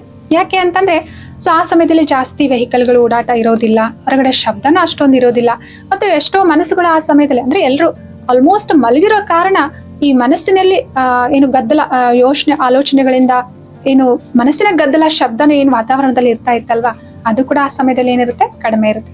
ಸೊ ಅದಕ್ಕೇನೆ ಆ ಸಮಯದಲ್ಲೇನೆ ಪ್ರಾರ್ಥನೆ ಮಾಡುವಂಥದ್ದು, ಪೂಜೆ ಪಠನ ಮಾಡುವಂಥದ್ದು ಇಲ್ಲ ಈ ಎಲ್ಲಾ ಅಭ್ಯಾಸಗಳು ಬೆಳಗಿನ ಜಾವದಲ್ಲೇ ಮಾಡ್ತಾರೆ. ಯಾಕೆಂತಂದ್ರೆ ವಾತಾವರಣದಿಂದನೂ ಆ ಸಮಯದಲ್ಲಿ ನಮ್ಗೆ ಸಹಯೋಗ ಸಿಗುತ್ತೆ, ಮತ್ತು ನಮ್ಮ ಮನಸ್ಸು ಕೂಡ ಬಹಳ ಆಕ್ಟಿವ್ ಆಗಿರುತ್ತೆ, ಮತ್ತು ಕ್ರಿಯೇಟಿವ್ ಐಡಿಯಾಗಳು ಕೂಡ ಆ ಸಮಯದಲ್ಲಿ ನಮ್ಗೆ ಹೊಳಿತಾವೆ, ಚೆನ್ನಾಗಿ ಕಲಿಬಹುದು, ಚೆನ್ನಾಗಿ ನೆನ್ಪಿಟ್ಕೊಳ್ಬಹುದು ಅನ್ನೋ ಉದ್ದೇಶಕ್ಕೋಸ್ಕರ ಇವೆಲ್ಲಗಳನ್ನ ಬೆಳಗಿನ ಸಮಯದಲ್ಲಿ ಮಾಡ್ತಾರೆ. ಸೊ ಅದರಿಂದ ನಮ್ಗೆ ಯಾವ್ದಾದ್ರು ಸಂಸ್ಕಾರ, ನಮ್ದೇ ಆಗಿರೋ ಸಂಸ್ಕಾರ ನಮ್ಗೆ ಪದೇ ಪದೇ ತೊಂದರೆ ಆಗ್ತಾ ಇದೆ ಅದರಿಂದ ಅಂತಂದ್ರೆ ಅದ್ರ ಬಗ್ಗೆನೂ ಕೂಡ ನಾವು ಯಾವ ರೀತಿ ಅದನ್ನ ಚೇಂಜ್ ಮಾಡ್ಕೊಳ್ಬೇಕಾಗಿದೆ, ಬದಲಾಯಿಸ್ಕೊಳ್ಬೇಕಾಗಿದೆ. ಸೊ ಸೆಲ್ಫ್ ರಿಫ್ಲೆಕ್ಷನ್ ಮಾಡ್ಕೊಳ್ಳಿಕ್ಕೂ ಕೂಡ ಇದು ಬಹಳ ಉತ್ತಮವಾದ ಸಮಯ ಆಗಿದೆ. ಸೊ ಈ ರೀತಿ ಬೆಳಗ್ಗೆ ಸ್ವಲ್ಪ ಬೇಗ ಎದ್ಬಿಟ್ಟು ಇಂತಹ ಅಭ್ಯಾಸ ಮಾಡೋದ್ರಿಂದ ನಿಮ್ ಬಗ್ಗೆ ಇರುವಂತಹ ಪ್ರೀತಿಯನ್ನ ನೀವೇ ಏನ್ ಮಾಡ್ತಾ ಇದ್ದೀರಾ, ಈ ಅಭ್ಯಾಸದ ಮೂಲಕ ವ್ಯಕ್ತಪಡಿಸ್ತಾ ಇದ್ದೀರಾ. ನಿಮ್ಮ ಆರೈಕೆಯನ್ನ, ನಿಮ್ ಬಗ್ಗೆ ಕಾಳಜಿಯನ್ನ ನೀವೇ ವಹಿಸ್ತಾ ಇದ್ದೀರಾ. ಮತ್ತೆ ಏನೇನ್ ಮಾಡ್ಬೋದು, ಈ ಶರೀರ ನಮ್ಗೆ ತುಂಬಾ ಬೆಲೆ ಬಾಳುವಂಥದ್ದು, ಅಮೂಲ್ಯವಾದದ್ದಾಗಿದೆ. ಯಾಕಂದ್ರೆ ಇಡೀ ದಿನ ನಾವು ಈ ಶರೀರದ ಮೂಲಕನೇ ಏನ್ ಮಾಡ್ತಾ ಇದೀವಿ, ಮಾತಾಡ್ತಾ ಇದ್ದೇವೆ, ವ್ಯವಹಾರ ಮಾಡ್ತಾ ಇದ್ದೇವೆ, ಕೆಲಸ ಕಾರ್ಯಗಳನ್ನ ಮಾಡ್ತಾ ಇದ್ದೇವೆ. ಖಂಡಿತವಾಗ್ಲೂ ಈ ಶರೀರವನ್ನ ಸ್ವಸ್ಥವಾಗಿಡೋದು ಮತ್ತು ಸ್ವಚ್ಛವಾಗಿಡೋದು, ಶಕ್ತಿಶಾಲಿಯಾಗಿ ಇಟ್ಕೊಳ್ಳೋದು ನಮ್ಮ ಆದ್ಯ ಕರ್ತವ್ಯ ಆಗಿದೆ. ಸೊ ಆದ್ರಿಂದ ಈ ಶರೀರಕ್ಕೂ ಕೂಡ ಎಕ್ಸರ್ಸೈಸ್ ಮಾಡಿಸೋದು ಬಹಳ ಬಹಳ ಬಹಳ ಇಂಪಾರ್ಟೆಂಟ್ ಆಗಿದೆ. ಎಷ್ಟೋ ಜನರು ಹೇಳ್ತಿರ್ತಾರೆ, ಮನೆಯಲ್ಲೇ ಕೆಲಸ ಮಾಡ್ತಿರ್ತೀವಲ್ವಾ, ಅದೇ ಎಕ್ಸರ್ಸೈಸ್ ಆಗ್ಬಿಡುತ್ತೆ, ಮತ್ತೆ ಎಕ್ಸ್ಟ್ರಾ ಇದಕ್ಕಂತ ಸಮಯ ತೆಗಿಲಿಕ್ಕೆ ಆಗುತ್ತೆ ಅಂತ ಹೇಳ್ಬಿಟ್ಟು. ಸೊ ಈ ರೀತಿ ಮಾಡ್ತಾನೆ ನಾವು ಎಷ್ಟೋ ಜನರು ನೋಡ್ತೀವಲ್ವಾ, ಮಂಡಿ ನೋವು, ಬೆನ್ನೋವು, ಆ ನೋವು, ಈ ನೋವು ಅಂತ ಎಷ್ಟೊಂದು ಶಾರೀರಿಕ ರೀತಿಯಲ್ಲಿ ನೋವುಗಳನ್ನ ಅನುಭವ ಮಾಡ್ತಿರ್ತಾರೆ. ಸೊ ಆದ್ರಿಂದ ಈ ಶರೀರಕ್ಕೋಸ್ಕರ ಸ್ವಲ್ಪ ಸಮಯ ನಾವು ತೆಗೆದ್ಬಿಟ್ಟು ಎಕ್ಸರ್ಸೈಸ್ ಮಾಡಿದ್ವಿ ಅಂತಂದ್ರೆ, ಭಲೆ ಆದ್ರೂ ಯೋಗ ಕ್ಲಾಸ್ ಆದ್ರೂ ಆಗಿರ್ಬೋದು, ಅಥವಾ ವಾಕಿಂಗ್ಗೆ ಆಗಿರ್ಬೋದು, ಅಥವಾ ನಿಮ್ಗೆ ಇಷ್ಟ ಆದ್ರೆ ಸ್ವಿಮ್ಮಿಂಗ್ಗೆ ಆಗಿರ್ಬೋದು, ಯಾವ್ದು ನಿಮ್ಗೆ ಇಷ್ಟ ಆಗುತ್ತೆ ಅದು. ಈ ಶರೀರವನ್ನ ಖಂಡಿತವಾಗ್ಲೂ ದಿನಾಲೂ ಕೂಡ ನಾವು ಎಕ್ಸರ್ಸೈಸ್ ಮಾಡಿಸ್ಬೇಕಾಗಿದೆ. ಸೊ ಯಾಕಂತಂದ್ರೆ ಎಷ್ಟೋ ಬಾರಿ ನಾವು ಫ್ಲೆಕ್ಸಿಬಲ್ ಆಗಿ ಇರ್ಲಿಕ್ಕೆ ಆಗೋದಿಲ್ಲ ಶಾರೀರಿಕವಾಗಿ. ಸಡನ್ ಆಗಿ ಯಾವಾಗ್ಲೂ ಒಂದ್ಸಲ ಬೆಂಡ್ ಆದಾಗ ಎಲ್ಲೋ ಒಂದ್ ಕಡೆ ಏನೋ ಮೂಳೆಗಳು ಸೆಳೆತ ಆಗ್ಬಿಡುತ್ತೆ, ಅಂದ್ರೆ ಹಿಡ್ಕೊಂಡ್ಬಿಡತ್ತೆ, ನೋವಾಗ್ಲಿಕ್ಕೆ ಶುರು ಆಗುತ್ತೆ. ಎಷ್ಟೋ ಬಾರಿ ಈ ರೀತಿ ಎಲ್ಲ ಅನುಭವ ಮಾಡ್ತೀವಲ್ವಾ. ಸೊ ಅದರಿಂದ ಚೆನ್ನಾಗಿದ್ದಾಗ್ಲೇ ಎಲ್ಲ ನಾವು ಆರೋಗ್ಯವಾಗಿದ್ದಾಗ್ಲೇನೆ ಚೆನ್ನಾಗಿ ಈ ತರ ಯೋಗ ಮಾಡುವಂತ, ಎಕ್ಸರ್ಸೈಸ್, ವ್ಯಾಯಾಮ ಮಾಡುವಂತ ಅಭ್ಯಾಸಗಳನ್ನ ರೂಢಿಸ್ಕೊಂಡ್ವಿ ಅಂತಂದ್ರೆ ನಾವು ಇರೋವರೆಗೂ ಕೂಡ ಚೆನ್ನಾಗಿರ್ಲಿಕ್ಕೆ ಸಾಧ್ಯ ಆಗುತ್ತೆ. ಎಷ್ಟೋ ಬಾರಿ ಏನಾಗುತ್ತೆ, ಏನೋ ಒಂದು ಸಮಸ್ಯೆ ಎದುರಾದಾಗ, ಆರೋಗ್ಯದ ಸಮಸ್ಯೆ ಎದುರಾದಾಗ, ಅವಾಗ ನಾವು ಸ್ವಲ್ಪ ಸ್ಪೆಷಲ್ ಆಗಿ ಟೈಮ್ ತೆಗೆದುಕೊಂಡ್ಬಿಟ್ಟು ವಾಕಿಂಗು, ಎಕ್ಸರ್ಸೈಸು, ವ್ಯಾಯಾಮ, ಯೋಗ ಕ್ಲಾಸ್ ಅಂತ ಹೇಳ್ಬಿಟ್ಟು ಹೋಗ್ತಾರೆ. ಸೊ ಅವಾಗ್ಲೂ ಕೂಡ ನೋಡಿ ಪೂರ್ಣ ರೀತಿಯಿಂದ ನಾವು ಮಾಡ್ಲಿಕ್ಕೆ ಬರಲ್ಲ. ಯೋಗ ಕ್ಲಾಸ್ ಅಲ್ಲಿ ನೋಡ್ತಿರ್ತೀವಲ್ವಾ, ಎಷ್ಟೋ ಜನರಿಗೆ ಬ್ಯಾಕ್ ಪೇನ್ ಬಂದಿರುತ್ತೆ. ಅವಾಗ ಅಲ್ಲಿ ಕಲಿಸ್ಕೊಡುವಂತಹ ಎಲ್ಲಾ ಆಸನಗಳನ್ನ ಅವ್ರು ಮಾಡ್ಲಿಕ್ಕೆ ಸಾಧ್ಯನೂ ಆಗೋದಿಲ್ಲ. ಬಟ್ ಟೈಮ್ ಕೂಡ ತಗೊಳ್ತಾರೆ ಅಷ್ಟೊಂದು, ಆದ್ರೂ ಕೂಡ ಪೂರ್ಣವಾದ ಲಾಭ ಪಡಿಲಿಕ್ಕೆ ಆಗೋದಿಲ್ಲ. ಅದೇ ನಾವು ಚೆನ್ನಾಗಿದ್ದಾಗ್ಲೇ ಇಂತಹ ಕ್ಲಾಸ್ಗಳನ್ನ ಜಾಯಿನ್ ಆಗಿದ್ವಿ, ಅಥವಾ ವ್ಯಾಯಾಮ ಮಾಡೋ ಅಭ್ಯಾಸ ಮಾಡಿದ್ವಿ ಅಂತಂದ್ರೆ, ಸೊ ಇನ್ನು ಲೈಫ್ ಲಾಂಗ್ ನಾವು ಚೆನ್ನಾಗಿರ್ತಾ ಇದ್ವಿ ಅಲ್ವಾ.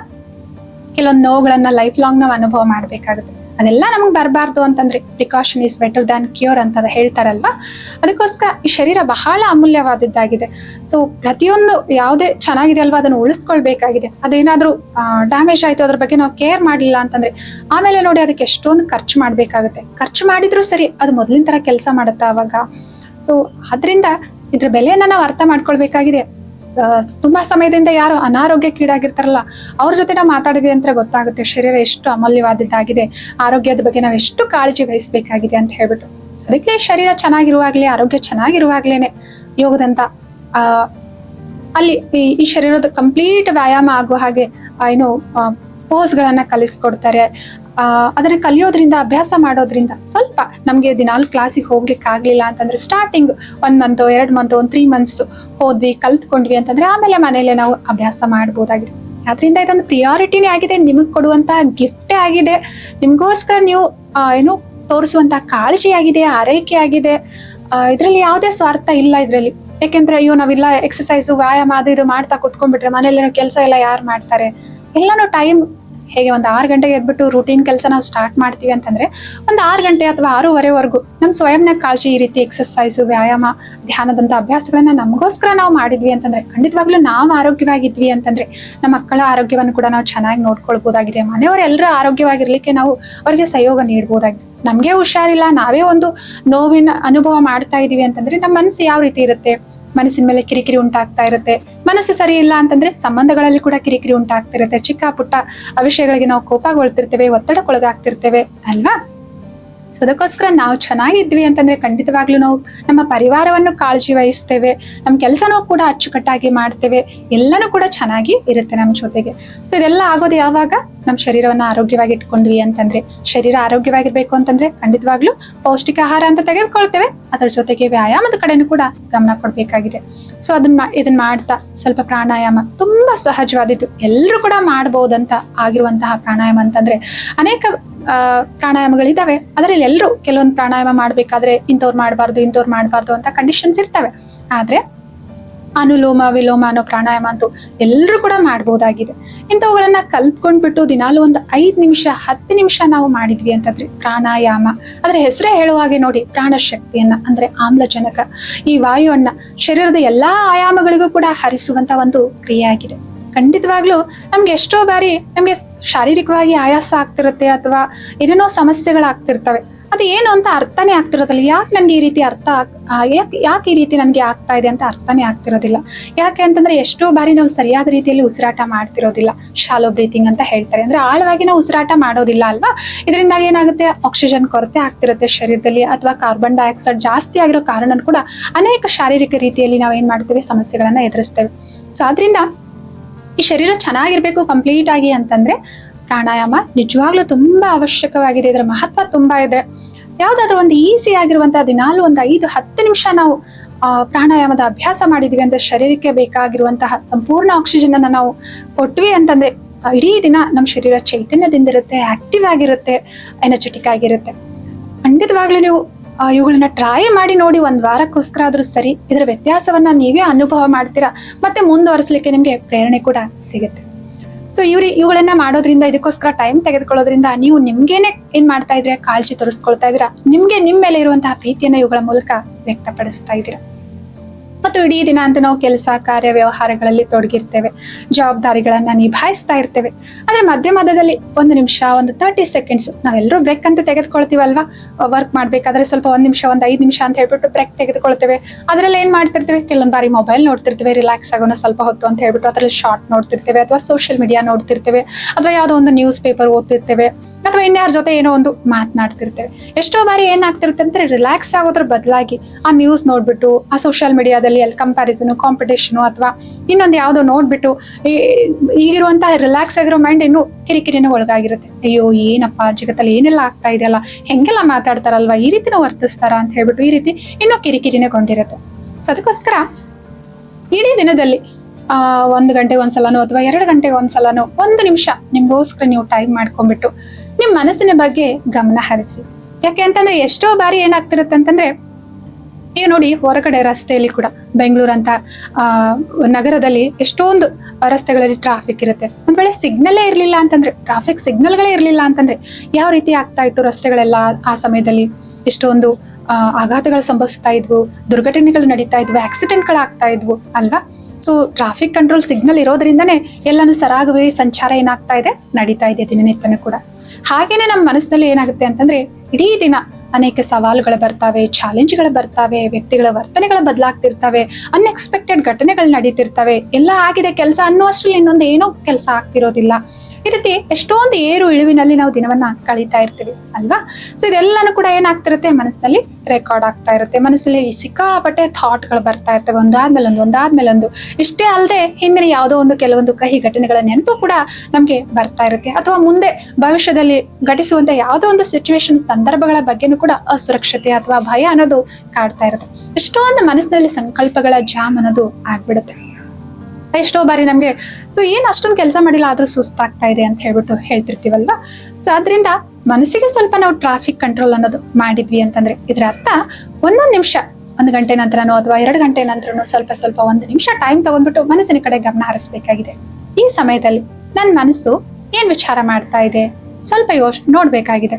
ಅದೇನಾದ್ರೂ ಹಳೆ ನೆನಪುಗಳನ್ನ ಮೆಲ್ಕ್ ಆಗ್ತಾ ಇತ್ತು, ಅದರಿಂದ ನೋವು ಆಗ್ತಾ ಇದೆ, ನನಗೆ ಡಿಸ್ಕಂಫರ್ಟ್ ಫೀಲ್ ಆಗ್ತಾ ಇದೆ ಅಂತಂದ್ರೆ ಖಂಡಿತವಾಗ್ಲೂ ಪಾಸ್ ಮಾಡಿ ಮನಸ್ಸಿನ ಜೊತೆ ಮಾತನಾಡಿ, ಸೆಲ್ಫ್ ಟಾಕ್ ಮಾಡಿ, ಅದು ನಡೆದು ಹೋದಿದ್ದು ಆಗಿ ಹೋದಿದ್ದು ಅದನ್ನ ನೆನ್ಪು ಮಾಡ್ಕೊಳ್ಳೋದ್ರಿಂದ ಯಾವುದೇ ಪ್ರಯೋಜನ ಇಲ್ಲ. ಏನ್ ಪಾಠ ಕಲಿಬೇಕಾಗಿದೆ ಕಲಿಬೇಕಾಗಿದೆ, ಅಥವಾ ನೋವಿದೆ ಅಂತಂದ್ರೆ ಆ ನೋವನ್ನ ಸೆಲ್ಫ್ ಟಾಕ್ ಮಾಡಿ ಒಂದು ಪ್ರಜ್ಞಾಪೂರ್ವಕವಾಗಿ ಅದನ್ನ ಏನ್ ಮಾಡ್ಬೇಕಾಗಿದೆ, ಮನಸ್ಸಿನಿಂದ ಹೊರಗಡೆ ಆ ಸಮಯದಲ್ಲಿ ನಾವು ಹಾಕಿದ್ವಿ, ಪ್ರಯತ್ನ ಮಾಡಿದ್ವಿ ಅಂತಂದ್ರೆ, ಸೊ ಇದು ಅಭ್ಯಾಸ ಮಾಡ್ಕೊಂಡ್ವಿ ಅಂತಂದ್ರೆ ಎಷ್ಟೋ ಈ ರೀತಿ ಹಿಡಿದಿಟ್ಕೊಂಡಿರುವಂತಹ ಕಹಿ ಘಟನೆಗಳ ನೆನಪೇನಾಗುತ್ತೆ ನಮ್ಮಿಂದ ಹೊರಟೋಗ್ತಾ ಇರುತ್ತೆ.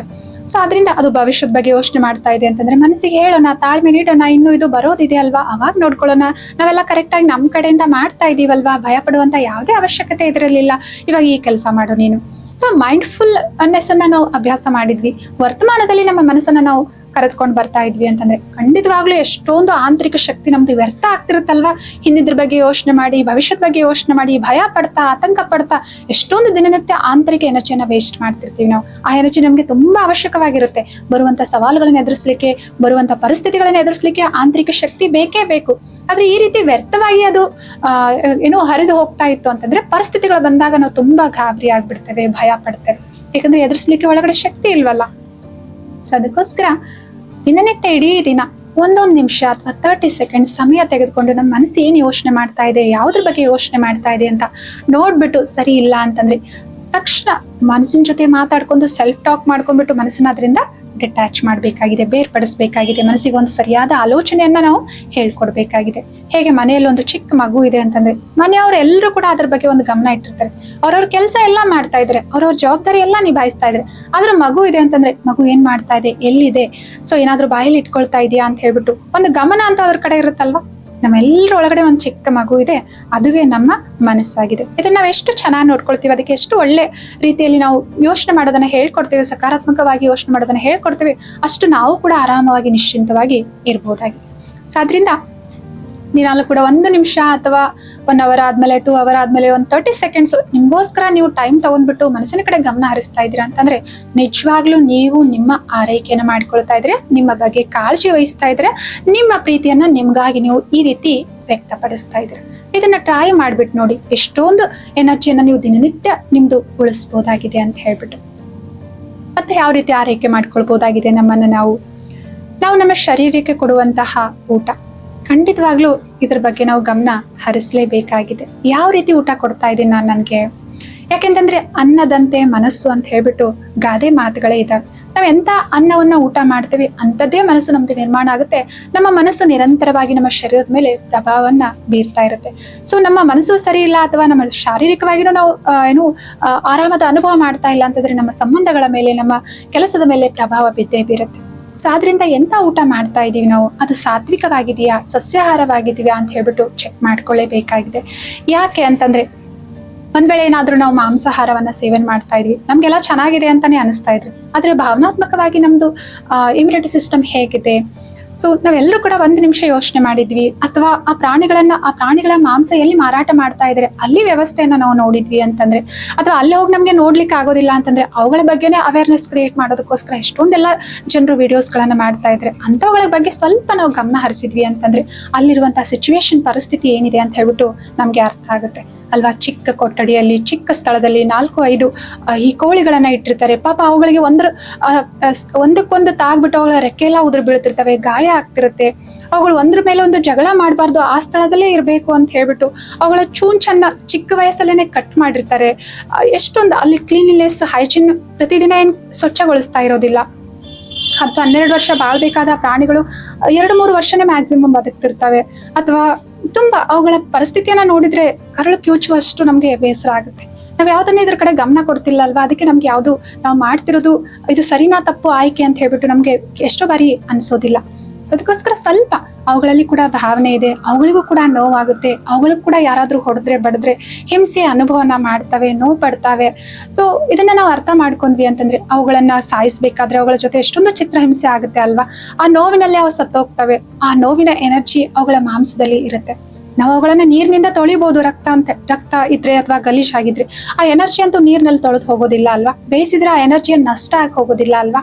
ಸೊ ಆತರ ಎನರ್ಜಿ, ನೋವು, ದ್ವೇಷ, ಕೋಪ, ಅಸಹಾಯಕತೆ, ಭಯ, ಈ ರೀತಿ ಇರುವಂತಹ ಭಾವನೆ ಇರುವಂತಹ ಆಹಾರವನ್ನ ನಾವು ಸೇವನೆ ಮಾಡಿದ್ವಿ ಅಂತಂದ್ರೆ ನಮ್ಮ ಮನಸ್ಸು ಕೂಡ ಇದೇ ರೀತಿ ಥಾಟ್ ಗಳನ್ನ ಕ್ರಿಯೇಟ್ ಮಾಡುತ್ತೆ. ಇದೇ ರೀತಿ ನಾವು ಭಾವಿಸ್ಲಿಕ್ಕೆ ಪ್ರಾರಂಭ ಮಾಡ್ತೀವಿ. ಎಷ್ಟೋ ಬಾರಿ ಎಷ್ಟೋ ಜನ ಹೇಳ್ತಿರ್ತಾರೆ, ಗೊತ್ತಿಲ್ಲ ಏನು ಅಂತ ಹೇಳ್ಬಿಟ್ಟು ಯಾವಾಗ್ಲೂ ಒಂಥರ ಭಯ ಕಾಡ್ತಾ ಇರುತ್ತೆ, ಒಂಥರ ಅಸಹಾಯಕತೆಯ ಅನುಭವ ಆಗ್ತಿರುತ್ತೆ, ಚಿಕ್ಕ ಪುಟ್ಟ ಮಾತುಗಳಿಗೂ ಕೂಡ ನಮ್ಗೆ ಕಿರಿಕಿರಿ ಅನ್ಸುತ್ತೆ ಅಂತ ಹೇಳ್ಬಿಟ್ಟು, ಅಗ್ರೆಸಿವ್ ನೇಚರ್ ಇದೆ, ಮೊದ್ಲಿರ್ಲಿಲ್ಲ ಈ ತರ ಅಂತ ಹೇಳ್ಬಿಟ್ಟು ಹೇಳ್ತಿರ್ತಾರೆ. ಅಂದ್ರೆ ಒಂದು ಮಾತು ನಾವು ಗಮನಿಸಬೇಕಾಗಿದೆ, ಎಂತ ಆಹಾರವನ್ನ ನಾವು ಸೇವನೆ ಮಾಡ್ತಾ ಇದೀವಿ ಅಂತ ಹೇಳ್ಬಿಟ್ಟು. ಸೊ ಯಾರಿಗಾದ್ರೂ ಸಸ್ಯಾಹಾರ ರೂಢಿಸ್ಕೊಳ್ಳಿ ಅಂತ ಹೇಳಿದ್ರೆ ಒಂದು ಕಾಮನ್ ಆಗಿರೋ ಪ್ರಶ್ನೆ ಕೇಳ್ತಾರೆ, ಅಥವಾ ಈ ರೀತಿ ನಗ್ನಗ್ತಾನೆ ಹೇಳ್ತಾರೆ, ಹಾಗಿದ್ರೆ ಸಸ್ಯಗಳಿಗೆಲ್ಲ ನೋವಾಗಲ್ವಾ, ಅವುಗಳನ್ನ ಕಟ್ ಮಾಡಿದ್ರೆ, ಅವುಗಳನ್ನ ನಾವು ತಿಂತಾ ಇದ್ರೆ ಅವುಗಳಿಗೆಲ್ಲ ದುಃಖ ಆಗೋದಿಲ್ವಾ, ಅದು ಪಾಪ ಅಲ್ವಾ, ಹಾಗಂತ ಹೇಳ್ಬಿಟ್ಟು ಈ ರೀತಿ ಎಷ್ಟೋ ಜನರು ಪ್ರಶ್ನೆಗಳನ್ನ ಕೇಳ್ತಿರ್ತಾರೆ. ಒಂದು ನಿಮಿಷ ನಾವು ಸೂಕ್ಷ್ಮವಾಗಿ ಯೋಚನೆ ಮಾಡೋದಾದ್ರೆ, ನೋಡಿ, ಆ ಪ್ರಾಣಿಗಳನ್ನ ನೀವು ಹಿಡಿತಾ ಇದ್ದೀರಾ, ಅವುಗಳ ಜೊತೆ ಹಿಂಸೆ ಮಾಡ್ತಾ ಇದ್ದೀರಾ ಅಂತಂದ್ರೆ ಅವು ನಮ್ಗಳ ಮೇಲೆ ಆಕ್ರಮಣ ಮಾಡ್ತವೆ, ಅಥವಾ ನಮ್ಮಿಂದ ತಪ್ಪಿಸ್ಕೊಳ್ಳಿಕ್ಕೆ ಎಷ್ಟೊಂದು ಪ್ರಯತ್ನ ಮಾಡ್ತಿರ್ತವೆ. ಯಾಕೆಂದ್ರೆ ಅವುಗಳಲ್ಲಿ ಏನು ಸೆಂಟ್ರಲ್ ನರ್ವಸ್ ಸಿಸ್ಟಮ್ ಇರೋದ್ರಿಂದ ನಾವೇನಾದ್ರೂ ಅವುಗಳಿಗೆ ಗಾಯ ಮಾಡಿದ್ವಿ, ಅವುಗಳಿಗೆ ಹಿಂಸೆ ಮಾಡಿದ್ವಿ ಅಂತಂದ್ರೆ ನೋವಾಗುತ್ತೆ, ದುಃಖ ಆಗುತ್ತೆ. ಅದಕ್ಕೋಸ್ಕರ ಅವುಗಳು ತಮ್ಮನ್ನ ತಾವು ರಕ್ಷಣೆ ಮಾಡ್ಕೊಳ್ಬೇಕಂತ ನಮ್ಮಿಂದ ಎಷ್ಟಾಗುತ್ತೋ ಅಷ್ಟು ದೂರ ಹೋಗ್ಲಿಕ್ಕೆ ಪ್ರಯತ್ನ ಪಡ್ತಿರ್ತವೆ. ಸೊ ಆಮೇಲೆ ಪ್ರಾಣಿಯದ ಯಾವ್ದಾದ್ರು ಒಂದು ಭಾಗವನ್ನ ನಾವು ಕತ್ತರಿಸಿದ್ವಿ ಅಂತಂದ್ರೆ ಅದು ಲೈಫ್ ಲಾಂಗ್ ಆ ಪ್ರಾಣಿ ಅಂಗಹೀನವಾಗಿನೇ ಇರುತ್ತೆ, ಮತ್ತೆ ಬೆಳೆಯೋದಿಲ್ಲ ಅದು, ಅಲ್ವಾ? ಸೊ ಅಂತಂದ್ರೆ ಅವುಗಳಿಗೆ ನೋವಾಗುತ್ತೆ. ಸೆಂಟ್ರಲ್ ನರ್ವಸ್ ಸಿಸ್ಟಮ್ ಇರೋದ್ರಿಂದ ಅವುಗಳ ಅಂಗಾಂಗಗಳು ಕಟ್ಟಾದ್ರೆ ಬೆಳೆಯೋದಿಲ್ಲ, ಇದರಿಂದ ಅವಳಿಗೆ ದುಃಖ ಆಗ್ತಾ ಇದೆ ಅಂತ ನಮ್ಗೆ ಅರ್ಥ ಆಗುತ್ತೆ. ಅದೇ ಸಸ್ಯಗಳನ್ನ ನೋಡಿ ನೀವು ಗಮನಿಸಿ, ಅದರಲ್ಲಿ ಯಾವುದೇ ಸೆಂಟ್ರಲ್ ನರ್ವಸ್ ಸಿಸ್ಟಮ್ ಇರೋದಿಲ್ಲ, ನೀವು ಕಟ್ ಮಾಡಿದ್ರೆ ನಿಮ್ಮಿಂದ ಅವು ಓಡಿ ಹೋಗೋದಿಲ್ಲ. ಆಮೇಲೆ ಅದು ಬೆಳೀತಾ ಇರುತ್ತೆ. ಯಾವ್ದಾದ್ರು ಬಳ್ಳಿಯನ್ನ ನೀವು ಕಟ್ ಮಾಡಿದ್ರಿ ಅಂತಂದ್ರೆ ಅದು ತಾನೇ ಚಿಗುರ್ತಾ ಇರುತ್ತೆ, ಮತ್ತೆ ಬೆಳೀತಾ ಇರುತ್ತೆ. ಮತ್ತು ಅವುಗಳಿಗೆ ಏನಾದ್ರೂ ಹೂವು ಹಣ್ಣುಗಳನ್ನ ಅಥವಾ ಈ ರೀತಿ ಕೊಡೋದು ನೋವಾಗ್ತಾ ಇತ್ತು ಅಂತಂದ್ರೆ, ಯಾಕೆ ಕಾಯಿಗಳು ತಂತಾನೆ ಗಿಡದಿಂದ ಉದುರು ಬೀಳುತ್ತವೆ, ಯಾಕೆ ಎಲೆಗಳು ತಂತಾನೆ ಉದುರು ಬೀಳ್ತಿರ್ತವೆ, ಹೂಗಳು ಕೂಡ ಉದುರು ಬೀಳ್ತಿರ್ತವೆ ಅಲ್ವಾ?